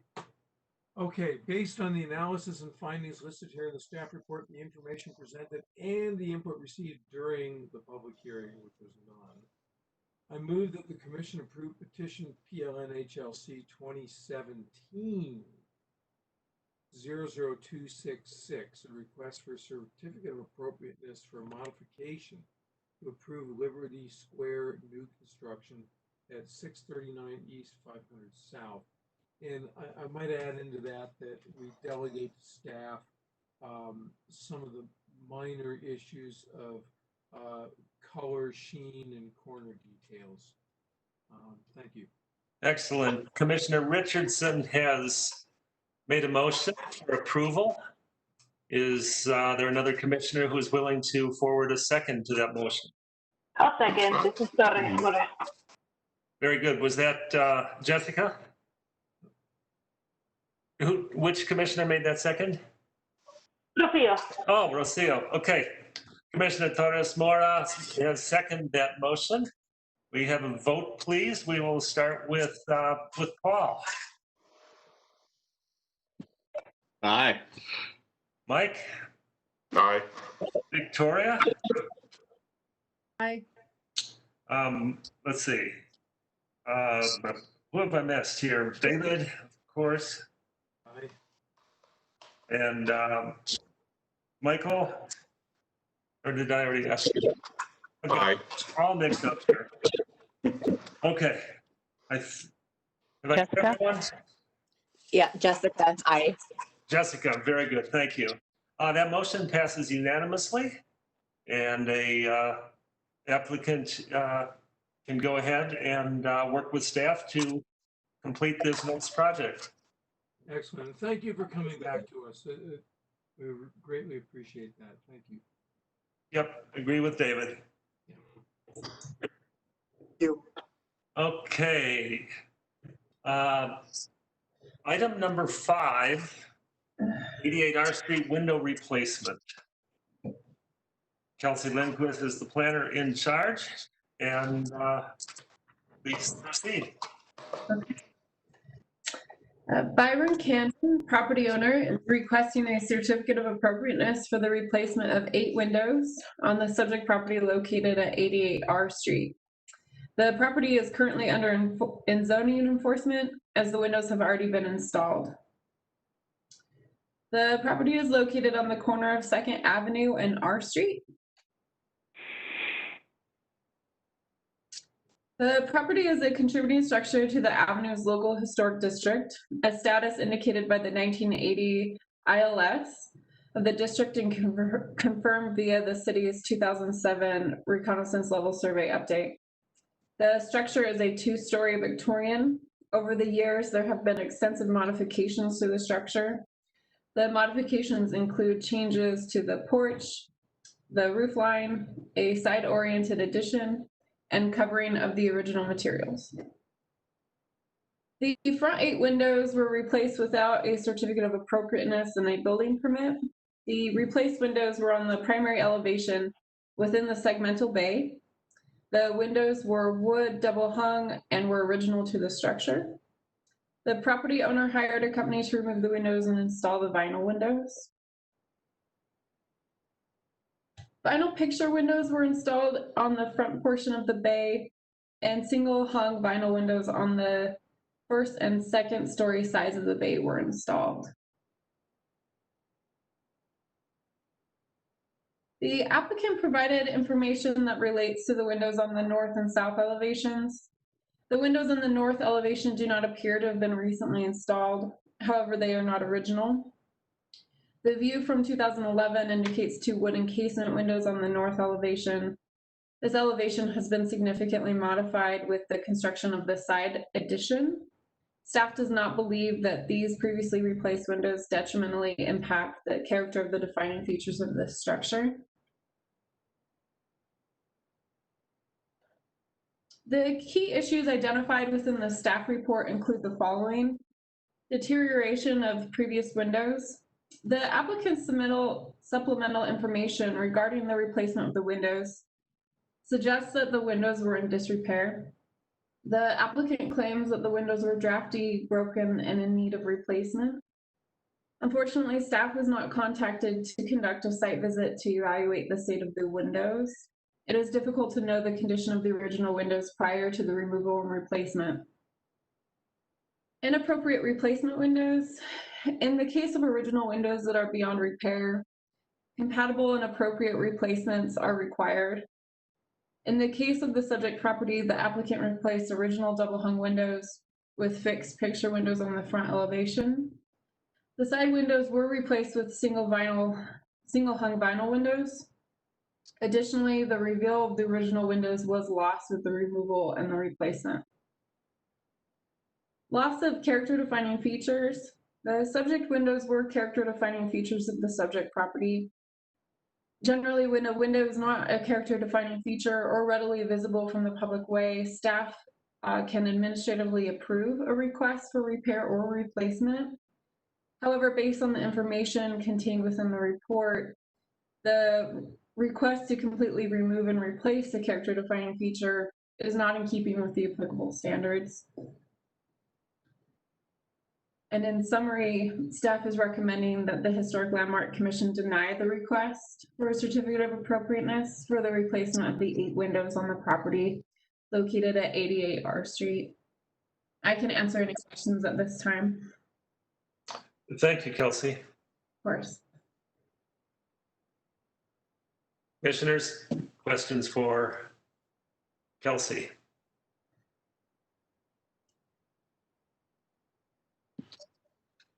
Well, I have a question or two, I guess. Okay. Has there ever been a discussion at your level of whether it would be appropriate to consider changing the guidelines to just make a bright line rule, no vinyl? Because the design guidelines are a little, I mean, I think it's pretty clear, but they're a little wishy-washy. I will actually allow Molly and Kayla address that question. Yeah, Paul, I want to jump on that for a second. I agree with you that they're a little wishy-washy, but I think in a typical case like this, no one's read the Gazette. Hey, Dave, can you speak up? It's you're super faint, at least for me. Well, I think for the most part, people don't read the design guidelines. They just ignore them. Well, and I agree with that. The problem is, I mean, I guess we're getting maybe a little off topic, but the design guidelines are like 300 pages long. It's a lot to ask of people to paw through all that. And then, you know, a lot of it is in architecturalese. Yeah, Paul, let's move this into our executive session. I think it's an excellent question. And I've got some thoughts too, but let's just kind of keep on track here and we'll get to that in a few minutes. They're pertinent questions for Kelsey anymore? Or if not, would the applicant like to come forward and speak to us? Yes, I would. Can you hear me? Yes, we can. Very good. My name is Byron Cannon, retired teacher and licensed owner under the Landlord-Tenant Initiative, Salt Lake City, of the 3-unit property at 88 R Street. Due to ambiguities in our contract with Advanced Windows product, lack of proper knowledge on my part, and a lack of any communication from Advanced Windows between signing and installation, work was completed in November 2019 without prior obtention of a building permit. When the problem went to the next stage, I reconfirmed that city regulations do specify that rental property owners themselves are not permitted to pull building permits. That responsibility rests with the contractor undertaking the work. In support of this request to submit, with attention to suggestions for revisions that are deemed appropriate, a belated application for a building permit, I will reference several published official documents. First, however, I would like to state our primary aim as owners. This has been to provide well-maintained apartments for renters seeking moderately priced housing in the Avenues area. In addition to making 88R available to renters of modest means, we consistently try to improve the property's physical and environmental standards. This fact alone responds to one SAC's important guideline: careful maintenance and improvements to rentals in a neighborhood with very little affordable housing for modest renters, quote, should be in the city's interest. In a little over a year, we have obtained 2 financial loans to cover $20,000 in basic improvements. These include complete roof and furnace replacement, landscaping, and the $5,000 project to replace dangerously obsolete front bay windows. The problem with the deteriorating windows began when tenants complained of loss of heat through internally rotting window frames and several cracked panes. When 2 windows became detached and were about to fall from their frames, emergency repairs had to be made to comply with the specific requirements of the Utah Fit Premises Act. I sought repair or replacement estimates from 3 window companies. All indicated that the seriously deteriorated or missing internal working parts left replacement as the only option. A mandate to pursue historic restoration whenever conditions permit, according to the handbook, would have been beyond our means, given the modest rental income gained from the property. The first estimate, just for replacement, was over $18,000, or more than a year and a half of total rents from the house. When I asked the estimators if there would be any problem doing an installation in the Avenues, each said they had done similar jobs in the neighborhood. Both pointed to the house immediately next door, 84R, where the facade has all vinyl replacement windows. It is now clear that my mistake was assuming that any required permit would be obtained by the installing company. Because no further mention of the question came up between then and the installation date, I proceeded without knowledge of my oversight. This mistake created the circumstances we now face. I refer now to this guideline numbers where they appear relevant to my sense of reasonable conformity to standards for altering a contributing structure. Number 1, the city requires minimal change to the defining characteristics of the building and its environment. Number 2, another alteration is that alterations shall be done in such a manner that if they were removed in the future, the essential form and integrity of the structure would be unimpaired. 3, the historic ratio of solid to void is a character-defining feature in primary facades.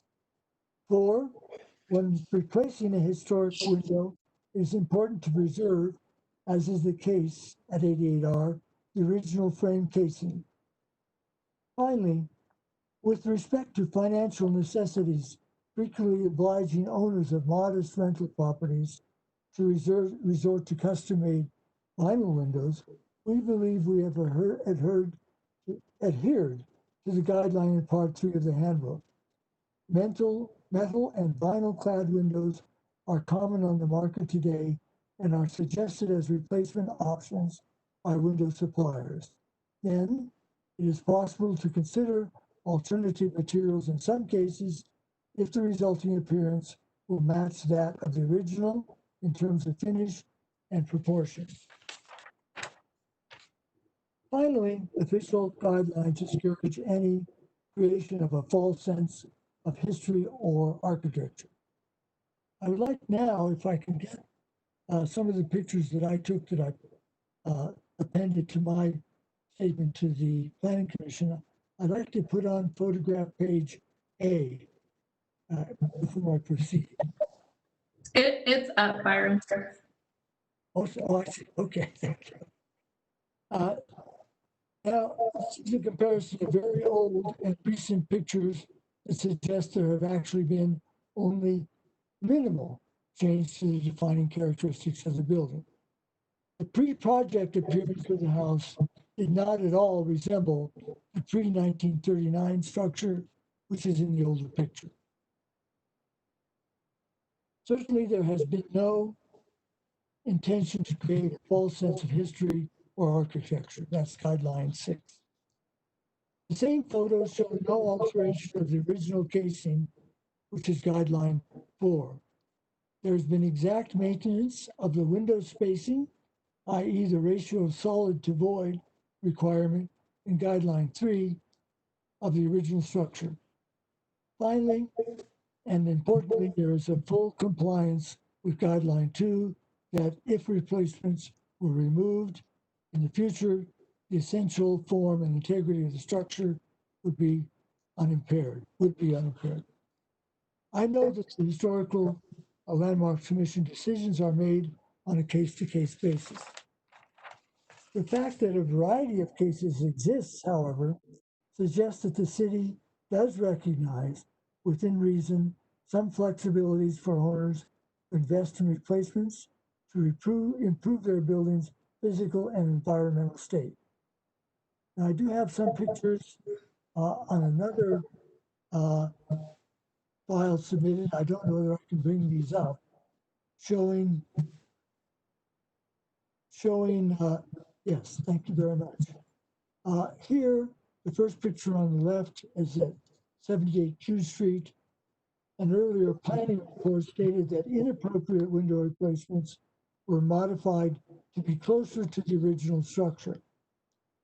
I could provide photos for 88R immediately next door, where a full remodel occurred in the 1980s, but there is no mention of vinyl windows, which now run the full length of the facade. There's also a possibility of photos from 232C where replacement work was earlier done by Advanced Windows. Now, the other windows on page B are examples of degrees of non-compliance with one or more of the guidelines numbered 1 to 6 in my presentation. 77P in the upper right-hand corner is a complete change in window style. 86N on the lower left-hand clearly added modern style windows under the eaves. And finally, on the lower right, 453 6th Avenue, there's a major change in the ratio of solid to void in the facades. And I should note that custom diagonal cuts have been added on both mansard side windows. That is not in the picture. I'd like to conclude with two possible remedies that the commission might consider. There are two features in what I've done that may be qualified as affecting defining characteristics. One is the choice of single pane center bays instead of a single hung window. This was an option actually put forward by Advanced Window Products. The second is the fact that the windows, if left unpainted to match the color of the trim, offer too stark a contrast. I believe, and I'm quite willing to proceed if that is acceptable, that the first issue could be remedied by installing permanent horizontal cross members on the exterior side of the centered bay windows, or picture windows, I guess. A second measure to provide more harmonious blending effect would be to paint all facade windows themselves the same color as the surrounding wood, original surrounding wood trim.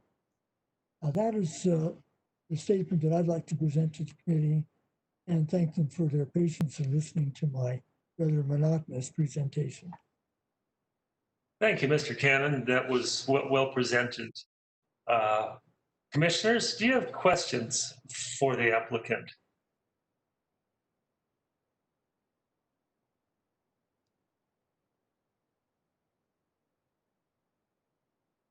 Paul, you're looking thoughtful there. No, I don't have any questions, I don't think. Okay. All right. In that case, we will open this up to public comment. Molly, have we got anyone who is interested in speaking to this issue? Yes, we do. I just need to get Cindy Cromer on the phone. All right, well, hang on while you do that.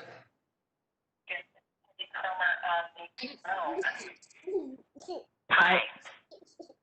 Hi, Cindy. Can you, is your... I just turned my speaker off.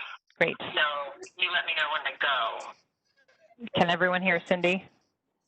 Kenton, if you can give me a thumbs up if you can hear her. Yes. Wait, I gotta get my thumb. There we go. Oh, I'm not seeing any sign that they're hearing me. They can hear you. You're delayed a little bit. Okay. Go ahead. Okay. All right. Wonderful. Thank you very much, Molly. So, hi, this is Cindy Cromer again. Some of the greatest risk-taking in the last 20 or so years of my life have been inserting myself between contractors and historic windows, but I was not involved in this enforcement case. I do know the applicant because he owns a historic property in the Central City Historic District, a half a block from one of mine, and he is the next door neighbor to one of my properties on 3rd South, and we usually talk about encroaching paracantha. I think the comment I want to make here, because my battles, my risk-taking has been with these window companies, is that I don't see how the window company could have expected the owner of an income-producing property to acquire the permit. This is not that I can't take out permits on my income property because you have to have a license to do so, and I am not a general contractor or a contractor of any specialty. So I think that the issue here is with the window contractor, and the window contractor needs to be held accountable. It would seem to me, and I was trying to get in touch with somebody in building services, but it would seem to me that if you're removing a window, which is the structural part of a building, you need to have a permit whether you're in a historic district or not. You need to have a certificate of appropriateness if you're in a historic district. And so the direction to the property owner to get the permit was responsible, unprofessional, and he wouldn't have been able to do it even if he realized that that was the expectation. I can't do it. That's really all I have to add. Thanks. Thank you, Cindy.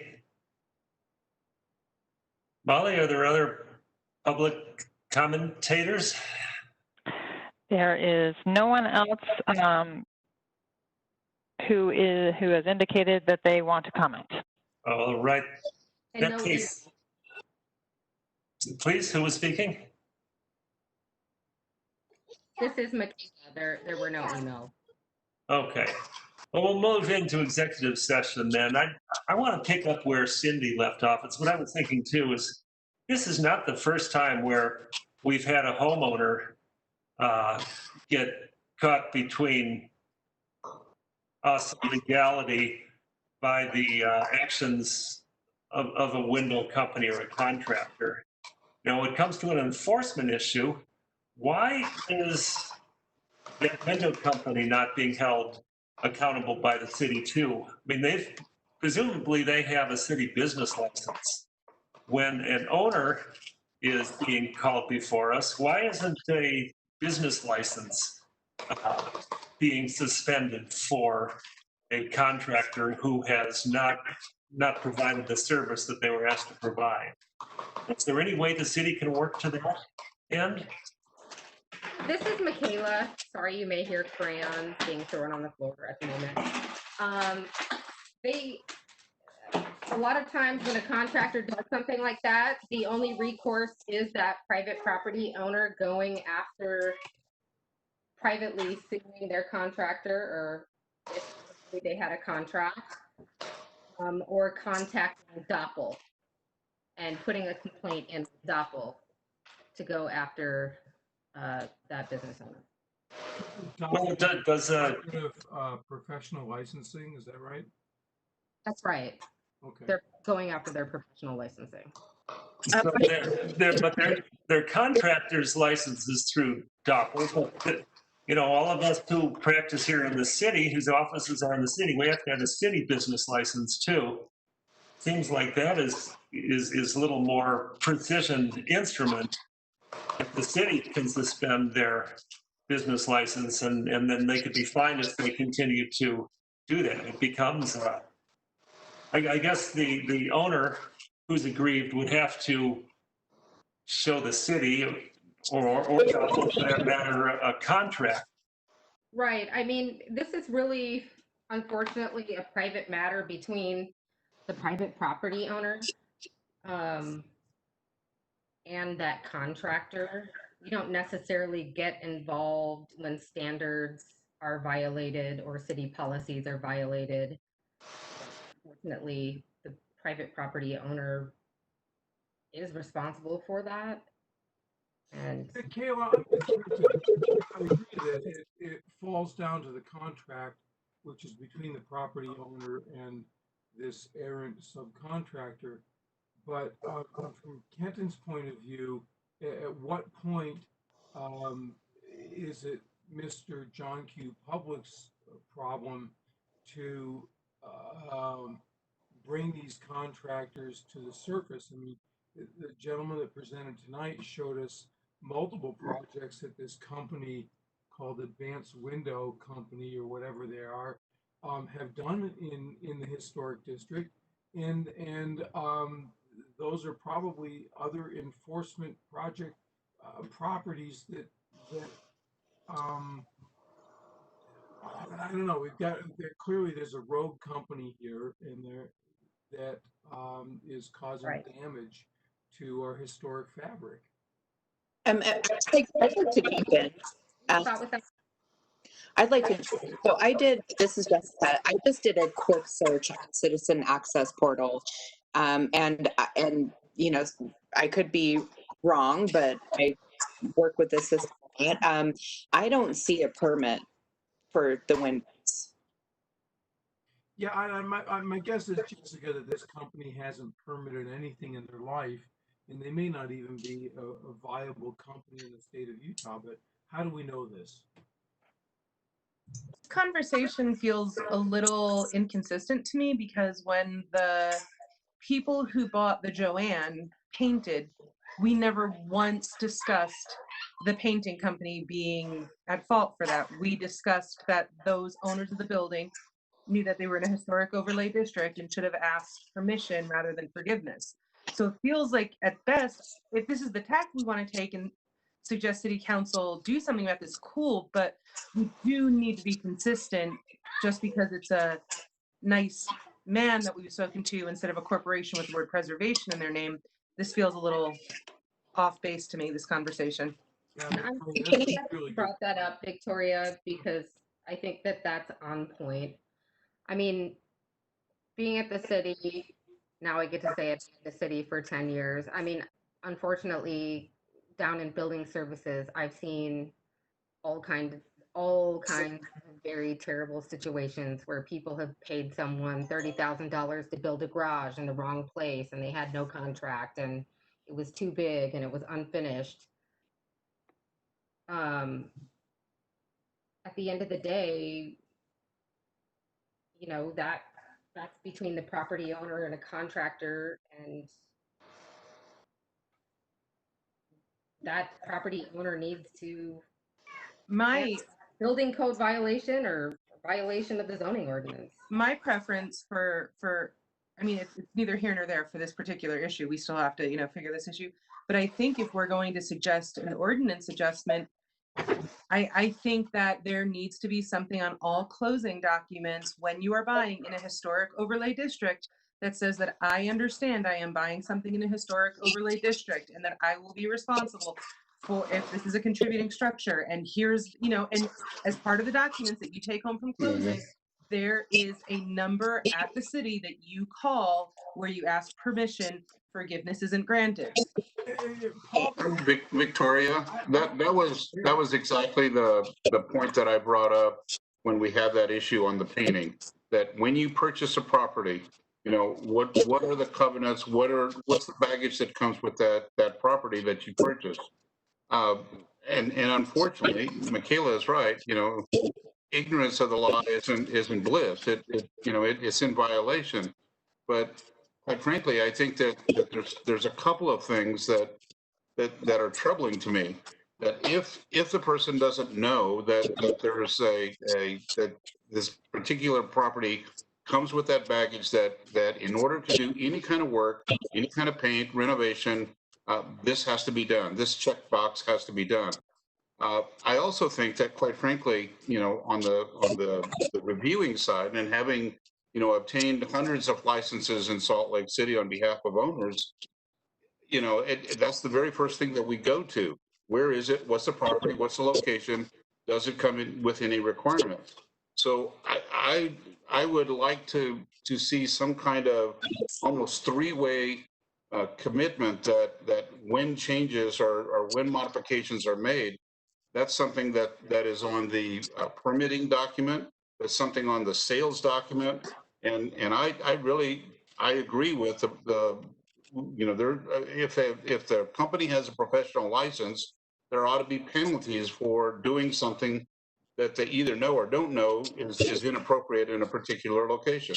But this also feels like something that we could activate the private sector for really easily. Preservation Utah very easily could, if people know that they're buying in a historic overlay district and Preservation Utah has, these are the vendors who understand how to handle this, then, we've created kind of a network that there's a resource for. Permitting is already kind of cumbersome, especially West Side development is really being impacted by permitting issues and businesses are being, so I'm not a huge advocate for adding layers of complexity, especially because diverse populations are disproportionately affected by those layers of complexity. Can I? Oh, sorry. Go ahead. Yeah, but I agree. Like ignorance of the law isn't a defense, but also like if I had made this mistake, I would be in a position financially to not rectify it. So like all of my sympathy and empathy is there. Michaela, before you jump in, I want to ask though, I mean, as far as permitting, because if what I looked up is correct and there was not a permit to replace the windows, the city should recognize that area in the permitting process. Is that correct? Or is that something that could be improved on?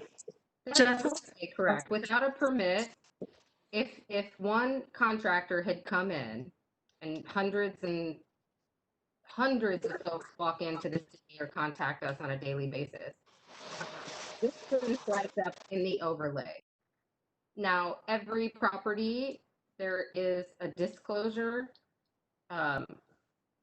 recorded against the deed of every property within a historic district in Salt Lake City. So there's also that, like this, if one truly did not know that they were within the Avenues Historic District, and yes, that does happen, or Central City or somewhere else, they could call the city, do that due diligence. It would get flagged if when that window permit was pulled, and we wouldn't be in this situation.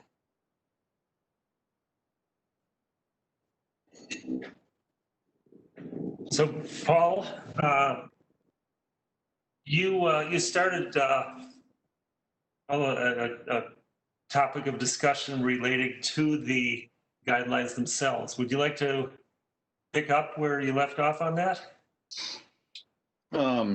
Yeah, well, I mean, I'm not going to make any friends with the staff by saying this, but I think that there is some element of fault at the city level because, well, two things. One is that the applicable standards are really, really hard to find. If you have to go to section 3.4 of the window design guideline, which is part of a 300-page booklet, I just think that's too much to ask. And the same exact thing is true of the no painting brick. It's just too damn hard. And even when you find the right ordinance, they're written, they're equivocal. They're not bright lines. So it would be possible to read all of the applicable ordinance and still come away thinking that maybe I can do vinyl, or maybe I can paint this brick. The other thing is that I suspect that most of the examples that the applicant showed of vinyl windows, I don't know, but I suspect that most of those were done without permits.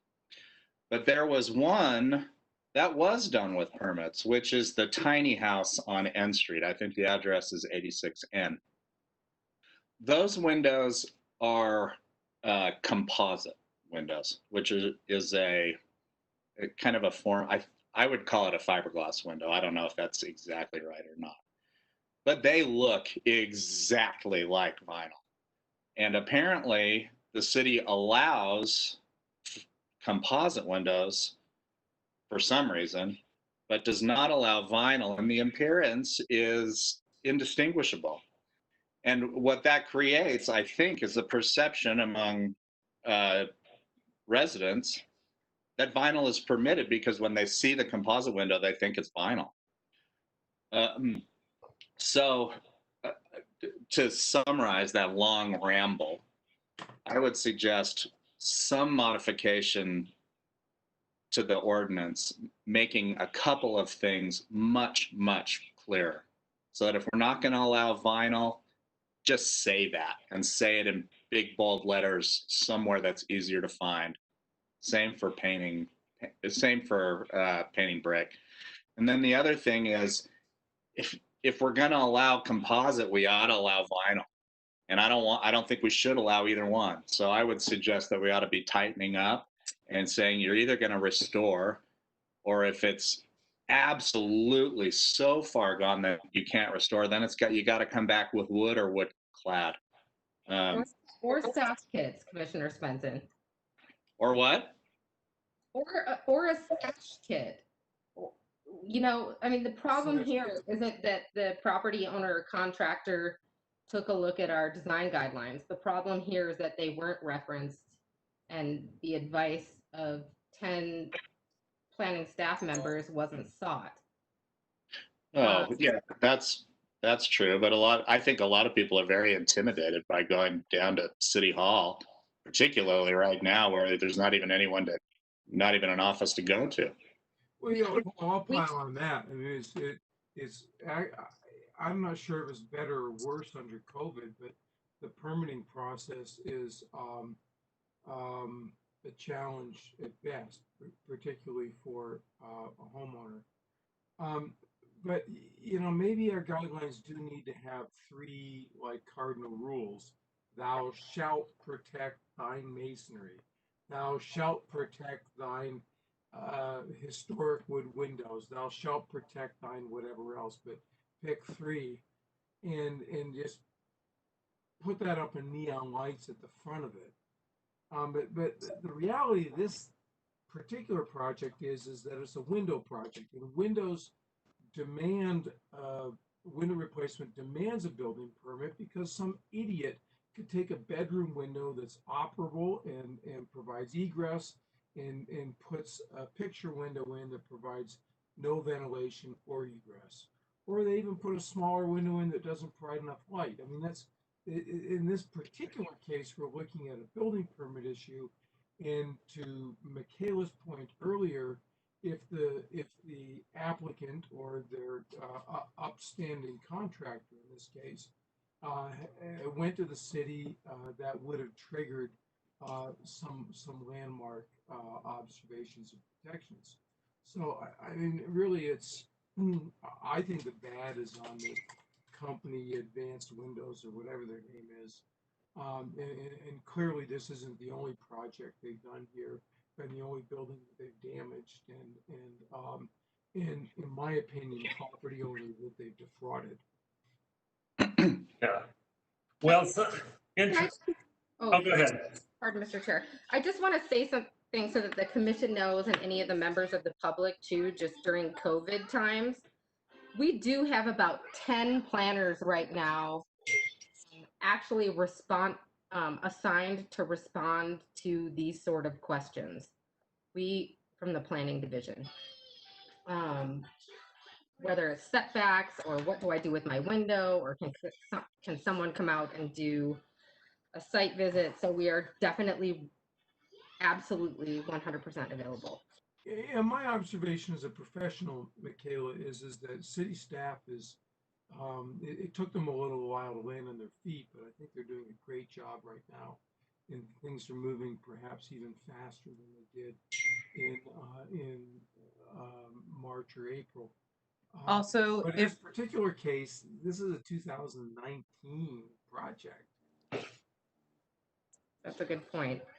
And another thing, I mean, I know that hard copy of the design guidelines, I'm not necessarily arguing with you, Paul, but on our website, it is broken up into chapters. I mean, it's chapter 1, doors, site features, windows, you click on windows.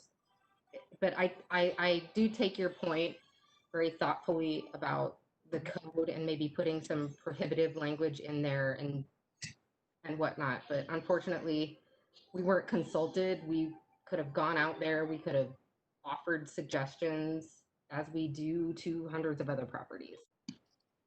There is no doubt that if somebody had followed the permitting process, this would have gotten stopped before it ever started. It would just, I think it would be helpful, because if we could even avoid 2 of these a year, that would just be a huge win. Because when this happens, it sucks. I'm gonna vote against the windows, but I feel horrible about it. And if I could never have a vote like this again, and the city could do something to move toward that, that would be a wonderful thing. That's good for us. Yeah. Thanks, Paul. Do people want to discuss this specific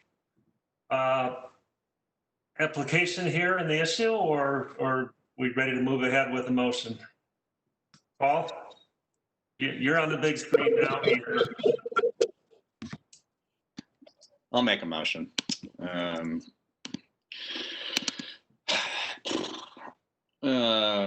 Based on the analysis and findings listed in the staff report, the information presented, and the input received during the public hearing, I move that the commission deny petition PLN HLC 2020-0016, a request for certificate of appropriateness for the replacement of 8 original windows on the subject property located at 88 R Street. Commissioner Richardson seconds that. Thank you, Paul. Commissioner Svensson has made a motion. Commissioner Richardson seconds the motion. We'll take a vote, please. Jessica. Am I voting aye for the motion to deny? Correct. Aye. Victoria? Aye. Mike? I think that's an aye. Okay. Rocio? Aye. And believe that's everyone. That motion, or excuse me, that vote is unanimous. The request is denied. I think Paul and I both need to say aye, and Mike's online now too. I'm sorry, David, say that again, please. Well, I'm going to say aye as a second. Oh, yeah, you're right. I apologize. Yeah. Okay. Mike's now. Paul? I'm an aye. Okay, very good. So that vote is unanimous. The petition is denied. And that is the conclusion of our meeting. I must say, though, with respect to the window replacement issue, anyone who is an adversely affected party, as defined by Utah Code Section 10-98-103, may appeal a decision of the Historic Landmark Commission by filing a written appeal with the appeals hearing officer within 10 calendar days following the date on which a record of decision is issued. So that wraps us up for tonight, I believe. Kenton, just one thing as a comment. Yeah. Because I very much agree with Paul. Is there something that we can do as this commission to help the general public not get into this kind of bind again? Is there some action that we can do that we move to? I don't know. I feel just as bad as Paul does. But the rules are the rules, and this has broken the rules. Is there something that we can do to alert unknowing public of the responsibilities of these kinds of actions? Mike, I've been thinking about this for a long, long time, and I truly believe that the city should reach out to all of these window contractors, both like Pella and perhaps Anderson, and reach out to them not just annually but quarterly, and remind them of where the historic districts are and what the guidelines are, and the fact that they need to pull building permits. I'm not sure how to reach out to the fly-by-night window companies. I'm not sure if this advanced or whatever it's called company falls under that or not, but there must be a vehicle for us and staff to continually reach out to these people. It's a never-ending issue. I've been doing this for 30 years. I've been on this commission for almost 2 terms. It's if for anyone that's old enough, it's a record. Yeah. And I think the nut to crack this nut is connecting with the unscrupulous window replacement contractors in Salt Lake City and in the state of Utah. You all could endow. You could endow a seat at Preservation Utah devoted just to this. They could give you a staff member. Oh my gosh! I mean, give them a $20,000 a year grant or something. Yeah, and then you get a tax write-off. Let them go and out. I'm sure their ED would be happy to oversee this for you. I think one thing that we could do on our side that I got a text from Kelsey on is I think we had some CLG grant money for some staff training that to send some staff members to some conferences, and obviously due to COVID, we're not able to do that. Perhaps we can use that money to send at least the property owners that we have. Michaela, with all due respect, vinyl window contractors don't go to historic preservation conferences.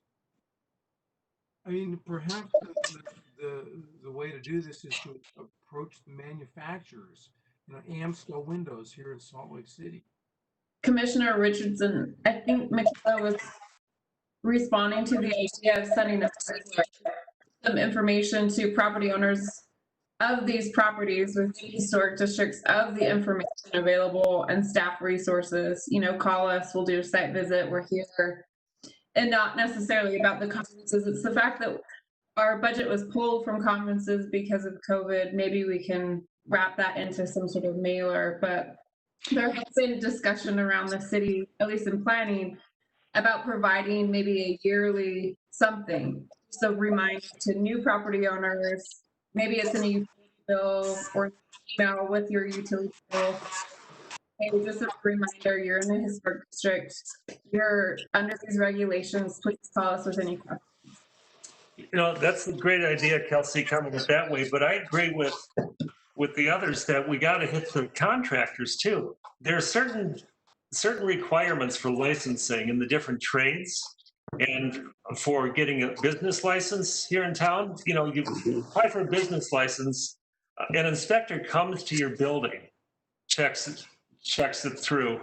Somehow there's got to be a way of making, if someone wants a contractor's license, they got to check off some boxes that, yes, we're aware of historic districts. Yes, we're aware of ADA issues, whatever it is. I think we can't just rely upon sending a flyer to the property owners. We got to hit it from both sides.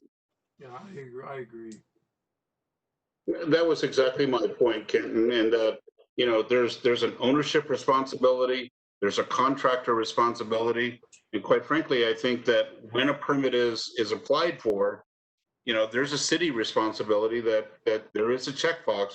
And understand this is a historic neighborhood, yes or no. And if you say yes, then that means that the contractor is responsible, and then there's a hook to do something.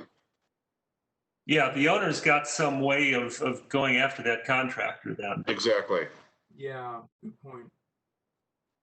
Because that's really what it comes down to. If a contractor screws an owner, the owner's got to be able to come after them, because we cannot remediate from our side. Correct. So, all right. Well, with that, that's an excellent discussion. I'm sorry we had to come to this decision, but I don't see we had any choice. Again, applicant can appeal this, talk to planning staff if they wish, and I will close this meeting and see you all on October 1st. Thank you very much, staff, commissioners, and applicants and public. Good night. Thank you. Auf Wiedersehen.